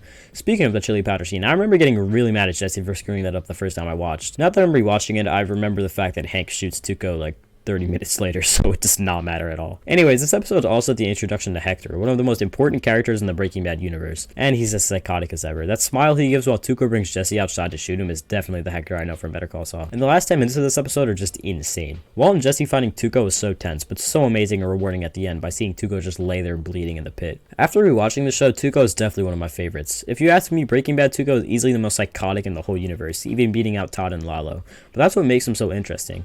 He's just so entertaining to watch. His dialogue is also hilarious, and he's probably one of the dumbest characters in the whole show. Anyways, the final scene with Hank and Tuco is obviously great. Crazy how Hank found something he was looking for while looking for a completely different thing. Definitely one of the best episodes in the whole show. Number 11.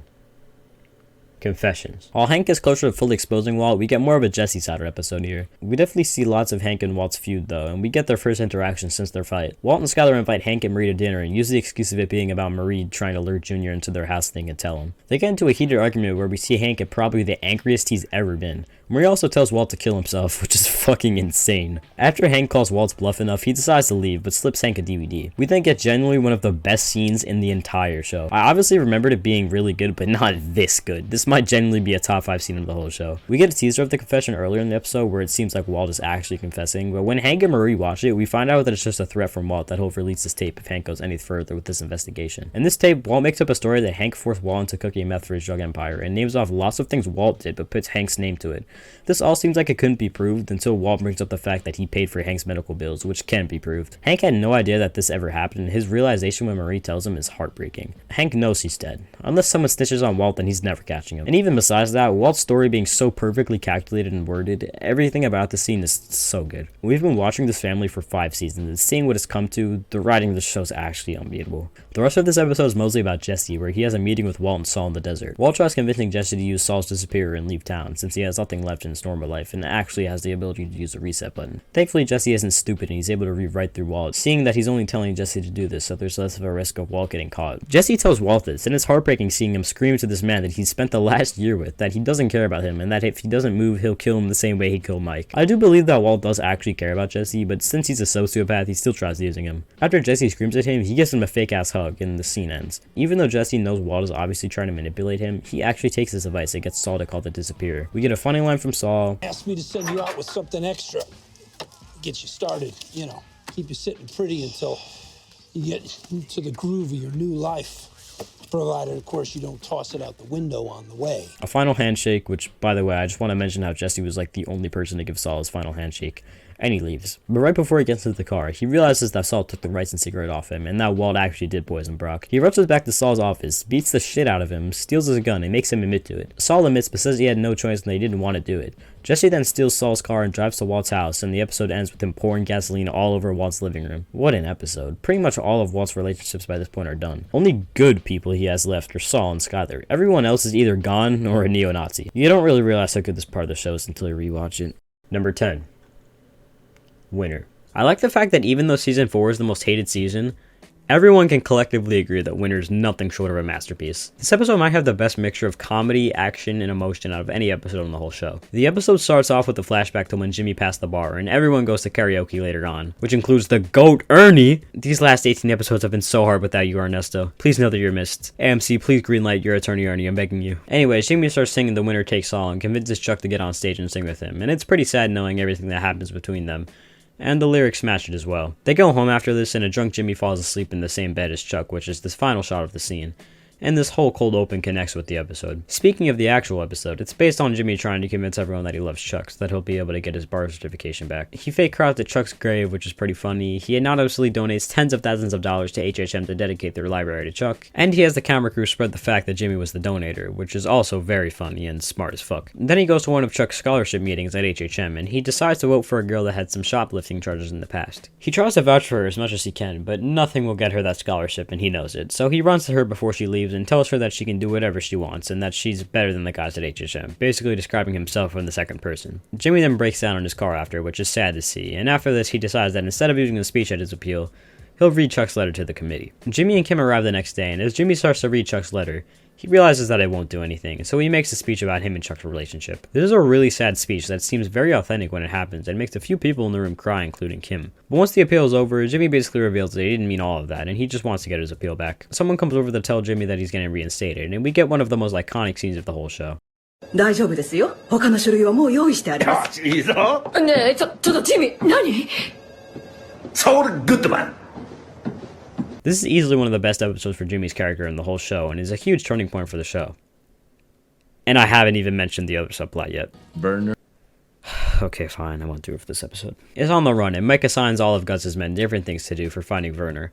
But Mike already seems to get a lead when he gets to Travel Wire, and the clerk, Fred, admits to him that Werner was there. Mike goes through the security footage, which doesn't help him much besides the fact that Werner got into a taxi, which helps him find out that Werner's at a resort waiting for his wife. But little does Mike know that he's being followed by none other than Lalo Salamanca. Lalo follows Mike after he leaves Travel Wire, but Mike catches on, so he comes up with a quick plan. Mike pulls into a parking lot while chewing multiple pieces of gum and parks. Lalo follows him and parks as well. Mike takes the gum out of his mouth and flatly puts it into the wrappers, then waits for someone else to start driving out of the parking lot.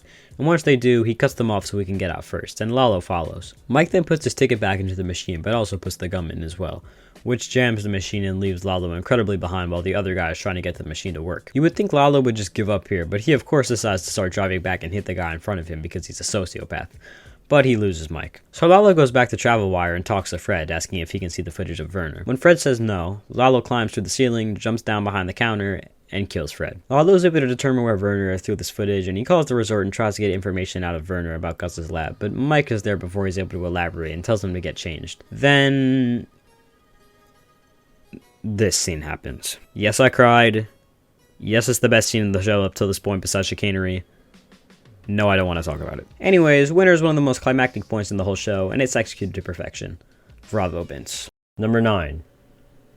Dead Freight. This is probably the most unique episode in the whole entire show. There's not a single episode similar to it. Even for something like Felina, it is a bit similar to maybe Face Off, but this is completely unique in the best way possible. It's pretty much a GTA mission where Walt, Jesse, Mike, Todd, and Kubi pull off the greatest train heist in history. They steal 1,000 gallons of methylamine, which ends up being worth tens of millions of dollars, and they're never caught, which is the best part. But let's back up a little bit. Before this idea even comes into play, we have Mike try to deal with Lydia. To do this, Mike writes Lydia a script that she reads out to Hank on a phone call while she's handcuffed to a table. They then listen to Gomi deny Hank that a GPS was planted on the methylamine through a bug that Walt put in Hank's room. And as Mike goes to kill Lydia, it's revealed that the GPS was planted by the DEA. So Lydia isn't killed, but still has to compromise, and she tells the trio about the ocean of methylamine. On the boring family side, we get the best nickname in all of Breaking Bad. What about Emo McGee? And we get this badass line from Walt. Out burying bodies?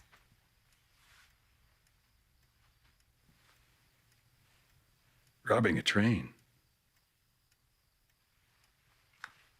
There's not much family stuff in this episode, which is definitely for the best since they're literally robbing a fucking train. Speaking of that, Todd asks some questions while they're preparing for the heist, and he's told by both Walt and Jesse that absolutely nobody besides the people involved are allowed to know about the heist, which kind of contradicts Walt telling Skylar in like the next scene, but you know, that's besides the point. Then the train heist happens, and it's easily one of the best scenes in the whole entire show. The intensity is at a 10 throughout the whole thing. Walt also might be the greediest person in the world, but it was successful, so who cares? And to top it off, Todd shoots some kid in the head. The first time I watched this scene, I walked around my house for 5 minutes in disbelief of what I just witnessed. It was that crazy. I know it's an unpopular opinion, but I'm a big fan of Todd's character, and this would probably be the best episode to explain it. I don't think Todd is a psychopath like Gus or Tuco, but he's definitely a sociopath. I genuinely think he acts how he acts because of the way he was raised and brought up by his Nazi uncle and his gang, to where he'll literally kill a fucking child just because he might have seen a train heist. It's not like he particularly enjoys doing it, he just does it out of instinct, which is so interesting to me. I also love how he just randomly comes into the plot and changes the whole thing out of fucking nowhere. Genius writing. This episode is also pretty good besides that, you know, it's alright.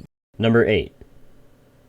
Plan and Execution. I really don't know where to start with this episode. It's the highest rated episode of the show for a reason. Plan and Execution is the mid-season finale of season 6, and it succeeds in every single aspect. The episode starts with Lalo coming out of the sewers like a fucking ninja turtle, after which he goes to a convenience store to take a shower.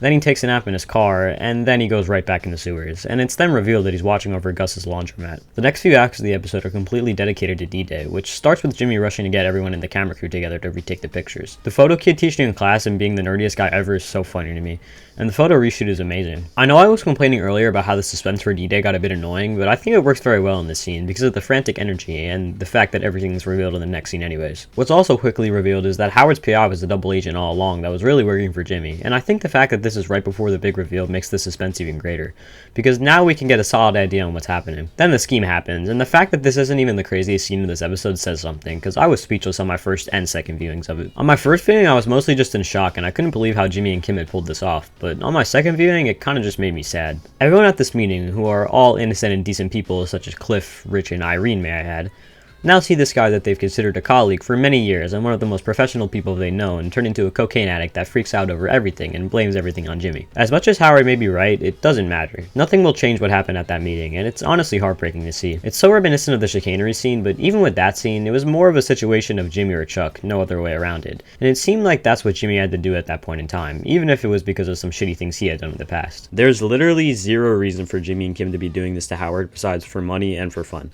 Sure, Howard does have his points of being a dick. Howard may not have let Jimmy onto HHM, even if it was a decision completely controlled by Chuck. Howard may have put Kim in doc review, even though he funded her multiple years of law school, also besides the fact that Kim ended up leaving HHM anyways, and Howard decided to pay for the rest of her loans off himself as a kind gesture for everything she did for HHM. And yes, Howard did play a role in Chuck's suicide by paying him millions of dollars just so he wasn't able to do the one thing that he still had in his life at that point. This one seems a bit more serious than the others, but Howard still suffered immense grief over what he did to Chuck, and even tried comforting Jimmy by telling him that it was his own fault, not Jimmy's. And even then, Jimmy decided to completely agree with Howard, which put him into more of a depression than he already was in. In the multiple seasons where we barely even saw Howard, he had become a mess. He had depression and saw a therapist all the way up to a few episodes before this. HHM went in the drain and he had to clean up the mess that happened while going into debt. His marriage started to fall apart as well. It seemed like Howard had definitely received more than enough punishments for his actions, but here he is, losing even more clients and completely ruining his reputation with not just whole law firms, but people that he considered friends. Well, before we get to the final scene, we need to talk about Lalo. Lalo records a tape on a camera addressed at Don Eladio where he details what his plans are for the night so he can truly expose Gus to him. Lalo tries calling Hector after this, but he realizes that Gus has bugged his phone. Lalo hangs up instantly and gets pissed off, but he quickly thinks of a new plan, which is to go back to his original plan. He calls Hector and tells him this, but everyone that's working for Gus assumes that this means that Lalo is going after Gus. So Mike has to take his guys off of the less important targets to protect Gus. Back to Jimmy and Kim, Howard shows up to their apartment at night to confront them. He seems distraught and drunk, and Jimmy and Kim still act like they're unaware of what Howard's talking about. Howard then goes on a monologue that rivals Chuck's, where he talks about how his professional career is ruined, how Jimmy and Kim do this because they get off on it, how everything in his life has gone to shit yet that he's still able to land on his feet, and most of all, how Jimmy and Kim are sociopaths. This monologue is honestly heartbreaking, but suddenly, a candle flickers, signaling that the door is just open. Jimmy looks behind Howard, then holds Kim in fear. Kim tells Howard that he has to leave, and it's revealed that none other than Lalo Salamanca is behind Howard. Howard asks Lalo who he is while both Kim and Jimmy beg to leave, then Lalo pulls a gun out and everyone goes silent. As soon as Howard starts saying how he should leave, he's instantly shot in the head by Lalo, and the episode ends with... Oh my god! No! Oh my god! No, no!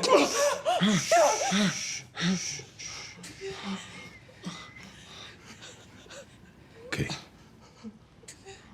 Let's talk. I started to watch Breaking Bad coincidentally on the day that Better Call Saul ended, so when I eventually got up to this, I thankfully was able to watch Point and Shoot right after and not wait 2 months for it, but for whoever did, my condolences out to you. The craziest thing about this scene for me is that I literally got spoilers that Lalo killed Howard, and I was still in complete shock when it happened. For its whole runtime, Better Call Saul has always relied on two completely different storylines, one having to do with lawyers and the other having to do with crime. Sure, Mike and Jimmy would occasionally interact, but before season 5, they were mainly completely separate. In season 5, Jimmy started working with Lalo, but that was still really it. Kim interacted with him a few times, but it still didn't fully affect the story of their plotline. Plan and Execution is where both plotlines hit their climax in the worst timing possible, and Jimmy and Kim basically get instant karma for what they did to Howard. This was easily one of the best endings and cliffhangers to any episode in the whole Breaking Bad universe, which is saying something since Breaking Bad's kind of the king of cliffhangers. While I wouldn't say it's my #1 favorite episode of the show, I completely understand why that's the popular opinion. A goated episode of television in general. Number 7. Point and shoot. I know having point and shoot above plan and execution is a hot take, but to me it's just slightly better. The cold open shows Howard's car open at a beach with music blasting and his wallet and ring in the car. This being the first thing we see in the whole episode after that ending just makes it so much worse. Then the actual episode starts directly where plan and execution left off. Jimmy and Kim are trying to contain themselves after what the fuck just happened, and Lalo has them sit down. He tells Jimmy that he has to drive to Gus's house with Lalo's car, then take a gun and shoot him as soon as he opens the door. And he has an hour to do this while Lalo waits with Kim at the apartment. Jimmy then tries to convince Lalo that Kim should instead be the one to do it, because she looks a lot less suspicious. At first this just seems like Jimmy is just being a pussy, but it's actually to protect Kim so she doesn't have to stay with Lalo. Kim catches onto this quickly and starts making a scene begging Jimmy to not do this, so Lalo just gives in and lets Kim do the job. While Kim drives to Gus's house, Lalo ties Jimmy to a chair while telling him everything that has happened since he last saw him, and he thinks Jimmy has something to do with this since Nacho was the one to introduce him to Jimmy. Jimmy starts begging for his life and telling Lalo he had nothing to do with it, so Lalo puts a cloth in Jimmy's mouth and leaves. Jimmy tries moving his chair to get out, but ends up falling on the ground and having to look at Howard's dead body. Meanwhile, Kim arrives at Gus's house, and we get a shot that is very reminiscent of the scene from Breaking Bad where Walt tries to kill Gus at his house as well. Funny how this is one of my highest rated episodes, and that was my lowest rated episode. Anyways, Kim knocks on the door and pulls her gun out, but Mike comes from behind and brings her inside. Kim tells Mike that Lalo is at the apartment and he's going to kill Jimmy, so Mike gets Tyrus and his guys to go to Jimmy's apartment with him while Victor stays at Gus's house with Kim. Gus calls Victor and asks to talk to Kim, and through this call he realizes that Lalo is not at Jimmy's apartment,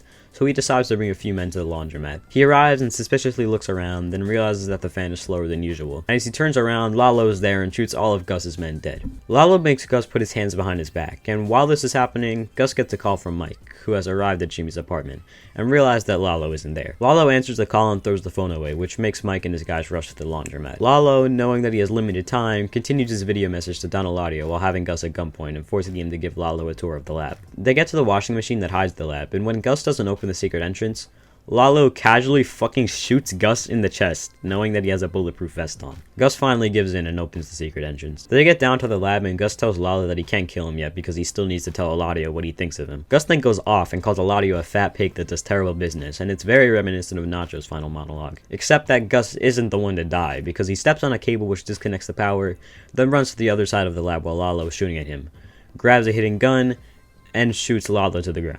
Lalo then dies laughing while coughing up blood. I know there are some people that don't like Lalo's death, but I actually think it's very fitting. It was obvious that Lalo had to die because he definitely would be a Breaking Bad if he wasn't, so having him die to Gus, the guy whose one and only goal in life is to wipe out all of the cartel, in the lab, the place that Lalo's been obsessing about since he was first introduced. Also, as much as you've been able to tell throughout the last couple seasons how much Lalo and Gus hate each other, they were never actually able to have a one-on-one confrontation where they didn't have to act like friends, so this was the perfect send-off to Lalo, in my opinion. I know his death is kind of similar to Mike's, which I talked about my dislike for in my Breaking Bad video, but I think his death is a lot more fitting due to the reasons I stated. Anyways, Jimmy and Kim reconcile hours later with a sad-ass hug.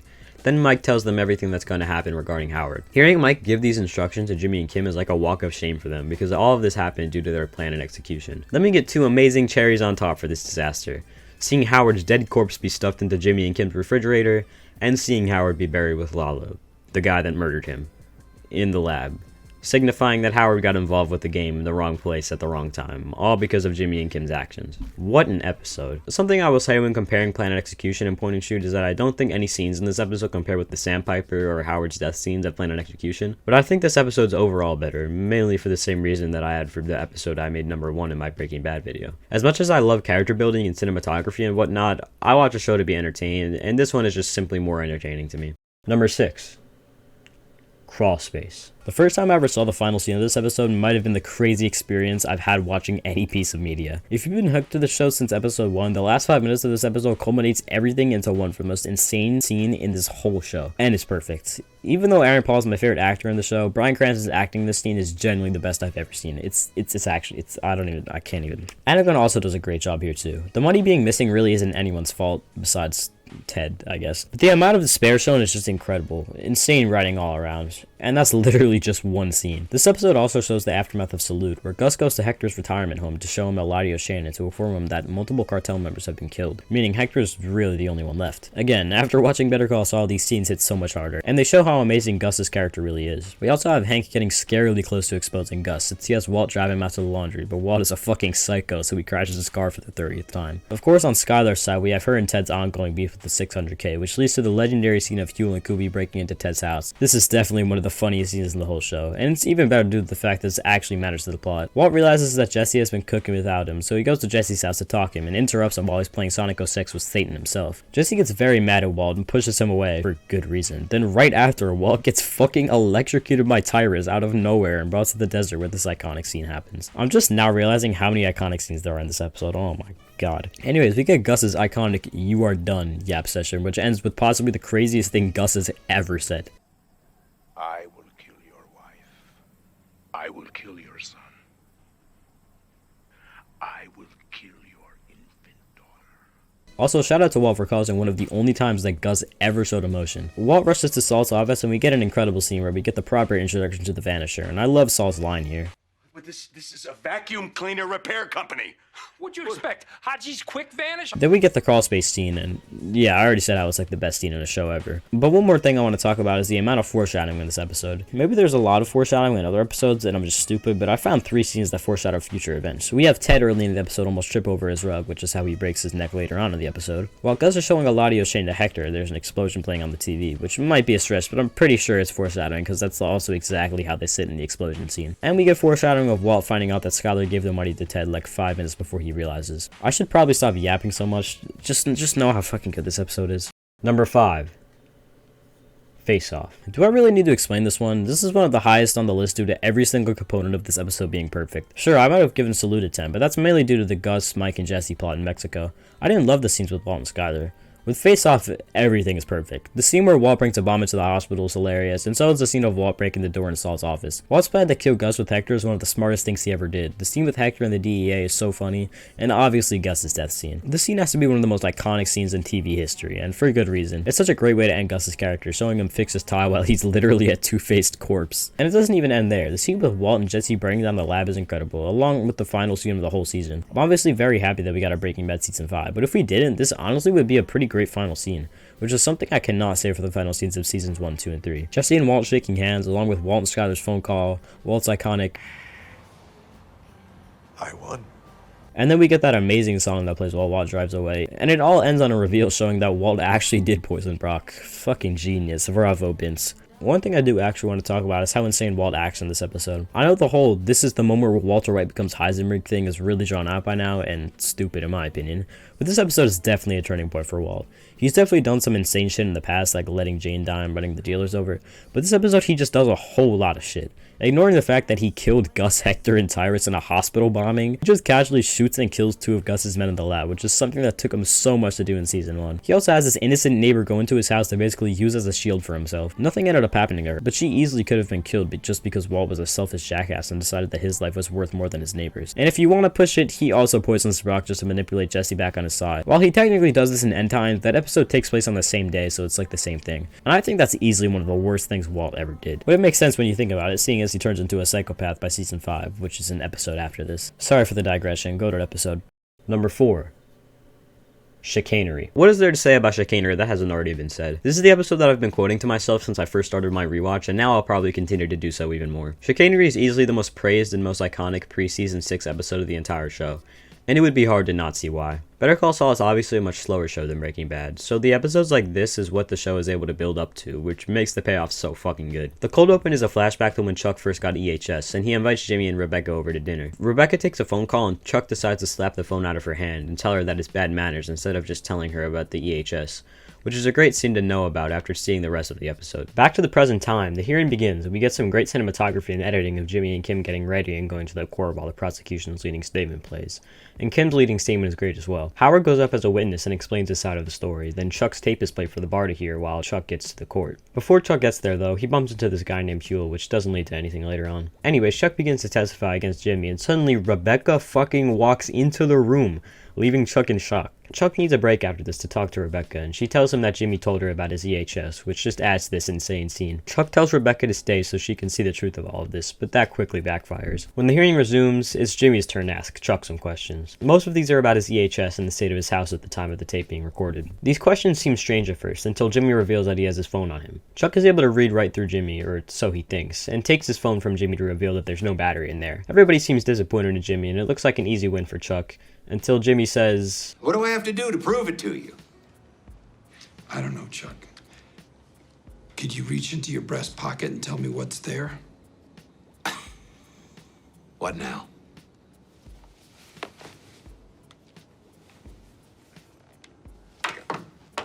As insane of a reveal as this is, the prosecutor doesn't seem too happy about this and points out that even if Chuck was mentally ill, this wouldn't affect anything. This triggers Chuck to go on his insane This chicanery? rant, which is probably the most iconic and quotable scene of the entire show. It's not a coincidence that this was only my second time watching the show and I still knew half the speech by heart. Jimmy outsmarting Chuck shows a lot of the Saul Goodman that we haven't really got to see yet, and it's so satisfying seeing Chuck finally go down. Chuck's speech convinces the bar that he does really hate Jimmy, and that he was falsely accusing Jimmy of swapping the Mesa Verde files, which ends up giving Jimmy the minimum sentence he could have received, which is a year of disbarment and a fine, although we don't learn that till the next episode. Back to Chuck's rant, I didn't even talk about the incredible acting from Michael McKean, and the amazing cinematography. Just a perfect scene all around, and a perfect episode. Number 3. Ozymandias. After the previous episode shootout, we are shown an injured Hank and a dead Gomez. After checking Hank's identification and figuring out he's with the DEA, Jack readies to end Hank. Walt is taken away from the vehicle to negotiate. He offers $80 million. for Hank's safety, but Jack turns down his offer and inevitably fires his pistol. Jack locates the barrels of $80 million and digs it up with his crew, leaving behind $10 million for Walter to use for himself. However, during this, Walter spots Jesse and reminds Jack of the deal they made. Walter reveals his location and Jesse is taken into captivity instead of dying, contrary to their deal. Walter takes this opportunity to tell Jesse, I watched Jane die.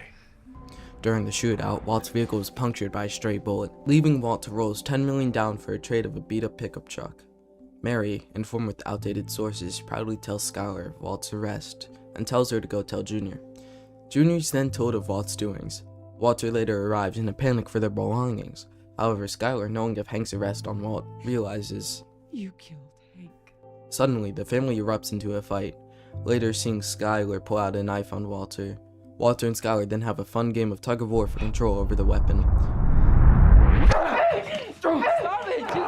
After the fight, Junior calls the police, and Walt takes Holly and runs. Because of this stunt, police and Mary arrive at the White residence and have Skylar call Walter. This phone call was tapped during the call. Walter takes full responsibility in the call and confirms Hank's death, much to Mary's dismay. By the end, we see Holly in the fire department and we see a Walter White disappear into the horizon. My thoughts? Honestly, I love this episode. I mean, I originally didn't pick up on Walt taking all the blame during the phone call with Skylar and the police. But after rewatching and taking note from some of the comments, I saw what the comments were talking about. I mean, it's such a beautiful detail to include in the episode alongside Walt telling Jesse about Jane. Walter, furious that Jack didn't shoot Jesse on the spot, figuratively kills Jesse by revealing the darkest news he could muster in the heat of the moment. I mean, it worked. Another underrated part of the episode is just the rolling barrel scene. The soft music playing in the background, the hidden meanings in the lyrics, Walter's... Wait, are those Walter's pants from the pilot? Anyways, despite not being the scene directly after Hank's death, I was still in shock what had just happened previously when the scene was rolling. This scene was a huge just break from the tension and the action. I mean, kill me for it, but this is one of the greatest scenes in the show in my opinion. I mean, I'm running out of time. So in my humble personal opinion, this is like probably the second best episode. I'm really glad Gavin picked this episode because I have nothing to say. There's a reason this is the only TV episode in history that has a 10 out of 10 on IMDb. Remember every time Skylar said something like, "You got what you wanted, hope you're happy," after she tried opposing something that Walt wanted but didn't succeed? Well, that's a great description of the first 10 minutes of this episode. Walt got what he wanted. He's a millionaire, he's alive, and he isn't in jail. But at what cost? 90% of his money was stolen by the neo-Nazis, his brother-in-law is dead, his best friend is a slave, his whole family hates him. Speaking of his family, this scene with Walt, Skylar, and Junior is my new favorite scene in the entire show. It was always my favorite scene of this episode, but on rewatch, this scene is so goddamn good. Everything is just perfect about it. Again, thank God for Gavin, because I would never be able to articulate my thoughts well enough. It's that good. And even though this is my favorite scene, my favorite writing of the whole show comes with the phone call scene. The writing here is so good that I didn't even fully understand it until my rewatch. Again, thank you to Gavin for picking this episode, because I'd be stuck trying to give this episode enough credit. Number 2. Felina. Even the people who say Ozymandias is the best episode at least understand the greatness of this. And I understand the greatness of Ozymandias. It's an emotional roller coaster all the way through. But at the end of the day, I go to a show to be entertained, and there isn't a single other episode of the show that's more entertaining to me than the series finale, Felina. Maybe it's because of how perfectly they ended the greatest show of all time, maybe it's because of how ironic it is, or maybe it's because every single scene is jam-packed with the perfect writing, directing, cinematography, and acting to make for one of, if not the greatest episode in television history. I definitely need to watch more shows to know that for sure, but from what I've seen, nothing beats Felina. The scenes with Gretchen and Elliot are phenomenal. They add so much suspense and tie Walt's character so well. You're lying if you didn't think Walt was gonna kill them on your first watch. And the reveal of Skinny Pete and Badger being the two best hitmen west of the Mississippi is so fucking good. The scene where Walt tells Lydia and Todd about his new formula is great, but for, different reasons than you'd think.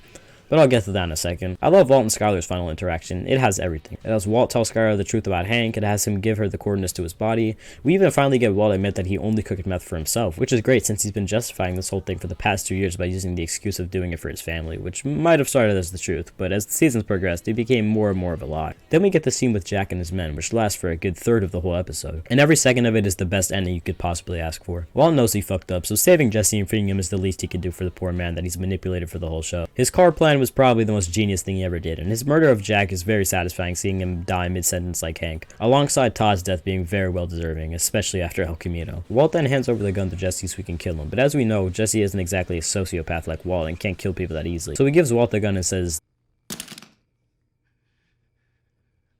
Then do it yourself. We then have Todd's phone ring, and I completely forgot about his Lydia ringtone, so I was laughing my ass off when that happened. And we get the best scene in the entire show where Walt tells Lydia he poisoned her with ricin. Okay, I'm joking about the best scene of the whole show thing, but on my rewatch, Lydia has become my least favorite character in the whole show, besides Brock, of course. So I was very happy watching this. We then get one final, hard-hitting look between Walt and Jesse, before Jesse drives Jack's car away into the distance, aka to Badger's house. The scene where he's screaming of happiness while driving is so great, which is why El Camino doesn't have to exist. I'm glad it does, but I wouldn't be mad if it didn't. It's like Toy Story. Toy Story 3 had a perfect ending, but Toy Story 4 existing doesn't make me... Actually, never mind, it does. Anyways, Walt realizes that he's about to die, so he goes into Jack's lab and takes one last look at his real passion, then drops to the floor and dies, while Baby Blue plays, of course. Perfect ending, perfect finale, perfect season, perfect show. Also, fuck Ted. Number 1. Saul gone. I know this is the second time I've put the series finale as the best episode, but blame that on the writers of these shows and not me, because they've done it again. This isn't just the perfect finale for Better Call Saul, but the perfect finale of the entire Breaking Bad universe. If there were to be another spin-off show, I definitely wouldn't complain, but if this is it, I'm completely satisfied. Every single scene, every single shot, every single aspect of this episode is just perfect. Let's start with the cold open, which is a flashback to Bagman, and it shows Jimmy and Mike finding a pool of water, and Jimmy instantly going to drink as much as he can. They sit down, and Jimmy asks Mike a question. What would you do with the time machine? Mike says he would go back to when he took his first bribe, and when he asks Jimmy what he would do, he responds with an answer that would make him a trillionaire. Mike asks him if there would be anything he would change, which makes Jimmy get up and continue walking. Mike and Jimmy's scenes are always amazing, and I think this is a great final scene for them, and Mike in general. Well, back to Gene. He flees to his house, gets his box, then jumps out of his window and runs through a tunnel, but there are police at the other side, so he jumps in a trash can to try to save himself. But he gets caught, which isn't nearly as satisfying as Walt getting caught, but still a great scene. Jimmy gets locked in a room and has a mental breakdown, but he sees something about a lawyer written on the wall, and he starts dying of laughter, which seems very concerning at first, until he calls none other than Bill Oakley and asks him to be his lawyer, which is admittedly very funny. Then we get the scene of the meeting between Saul and Bill and the DA and Marie. Yes, Marie, like Hank's wife. As much as I hate Marie in Breaking Bad, seeing her here is so great, and it makes the scene in episodes so much sadder. I already had Howard's death to think about, and now you're reminding me of Hank again. This scene is honestly one of the best in the entire show. Marie's monologue is incredible, and then Saul's is even better. Saul calling himself a victim in front of fucking Marie is actually mind-boggling, and him retelling the events of Breaking Bad's awesome. The meeting lasts for hours and hours, and Saul is able to get his deal down to 7 fucking years. Yes.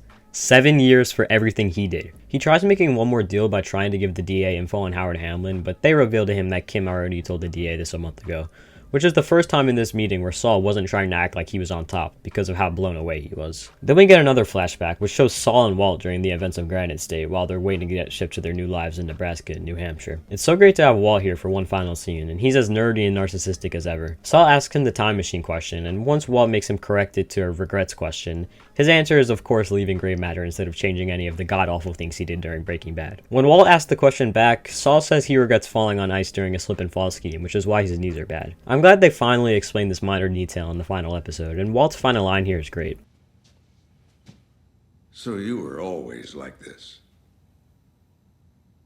Back to the normal timeline, it's time for court, and this right here is possibly the greatest scene in the whole show. Now, I wouldn't say it's the best scene in the whole Breaking Bad universe, that still goes to the fight scene in Ozymandias, but it's definitely up there. This scene is the climax of the episode, and the perfect conclusion to Saul. The name's McGill. I'm James McGill. I mean Jimmy's character, and the show in general. Saul was able to make up some BS by telling Oakley that he had some info that could lead to good things for him, but bad things for Kim. And he says this in front of a police officer, so he informs the DA. And the DA then informs Kim, and Kim yet again flies out to see the case. Saul decides to interrupt the case basically as soon as it starts so he can tell the court everything, and that's exactly what he does. First he reveals that he fed the DA some bullshit about Kim just so she could get to the case and hear what he's about to say. Then he says everything. He tells the story of Walt and Jesse bringing him out to the desert again, but he changes one thing about his story that he didn't say when talking to the DA, and it's that Saul decided to completely go for Walt's business and help distribute the meth because of the amount of money that he would make, not because he was scared of Walt. And he says his famous, Fact is, Walter White couldn't have done it without me. Then he keeps fucking going, talking about Howard and Chuck, and at this point it's very clear what he's doing. He's not just confessing to the court all the crimes he committed, he's finally admitting to all the wrongdoings that he's done throughout his life. Now all the people that hate on the first few seasons of Better Call Saul have no excuse, because everything that happened, every single component, was completely necessary in this very episode, and this very scene being able to happen, and for it to be as perfect as it is. Saul Jimmy sits down, looks at Kim, and the scene ends. This really could have been the final scene and I would have been perfectly fine with that, but we do get some more closure. But before that, there's another flashback to right before the events of Better Call Saul, where Jimmy is shown bringing the groceries in for Chuck. It's great to see Chuck back, and while it's probably my least favorite flashback of the episode, it's still very good. This time, Jimmy doesn't ask Chuck about a time machine, but Chuck tells Jimmy that he can always go back and change his path, which is basically a metaphor for it being okay for Jimmy to have regrets. But Jimmy takes this as an insult. And I think Jimmy not showing much regret in the scenes with Walt and Mike show that he never wanted to show his regret. So he instead hid in different personas, such as Gene Takovic and Saul Goodman, which is why, after he finally admits to all of his wrongdoings in front of everyone at the court, he asked to go by James McGill, because he is finally free of all regret. That's at least how I see it. The next scene is Jimmy being on a bus that's going to prison, and he gets recognized on the bus as Better Call Saul, and all of the prisoners start to chant Better Call Saul. This scene is really just supposed to show the effects of everything Jimmy has done, seeing as every single prisoner in this bus is able to recognize him. Even in a state where he didn't reside, he was a household name in the criminal underworld. Then the final scene of the entire Breaking Bad universe, of course, had to be Jimmy and Kim smoking a cigarette in jail. Whether you want to admit it or not, Better Call Saul is really a love story, so Jimmy and Kim's relationship needed that proper closure, and it got it. Especially with the final shot of the episode, where Jimmy does a pointed gun gesture at Kim, like she did years ago, and they share one last look while Jimmy is in a prison yard, and Kim isn't, and she walks away. Like I said, I don't think that this is as good as Felina, but that wasn't expected, because Saul Gone is the perfect finale for Better Call Saul, and Felina is the perfect finale for Breaking Bad. Better Call Saul was never based on action, so having a finale where there's absolutely no action in all stories is so fitting, and that's why Felina is so perfect for Breaking Bad, because it's basically the opposite. The perfect conclusion to not just one of the best fictional characters, not just one of the best television shows, but one of the best fictional universes. And you're welcome, Mr. White 69419.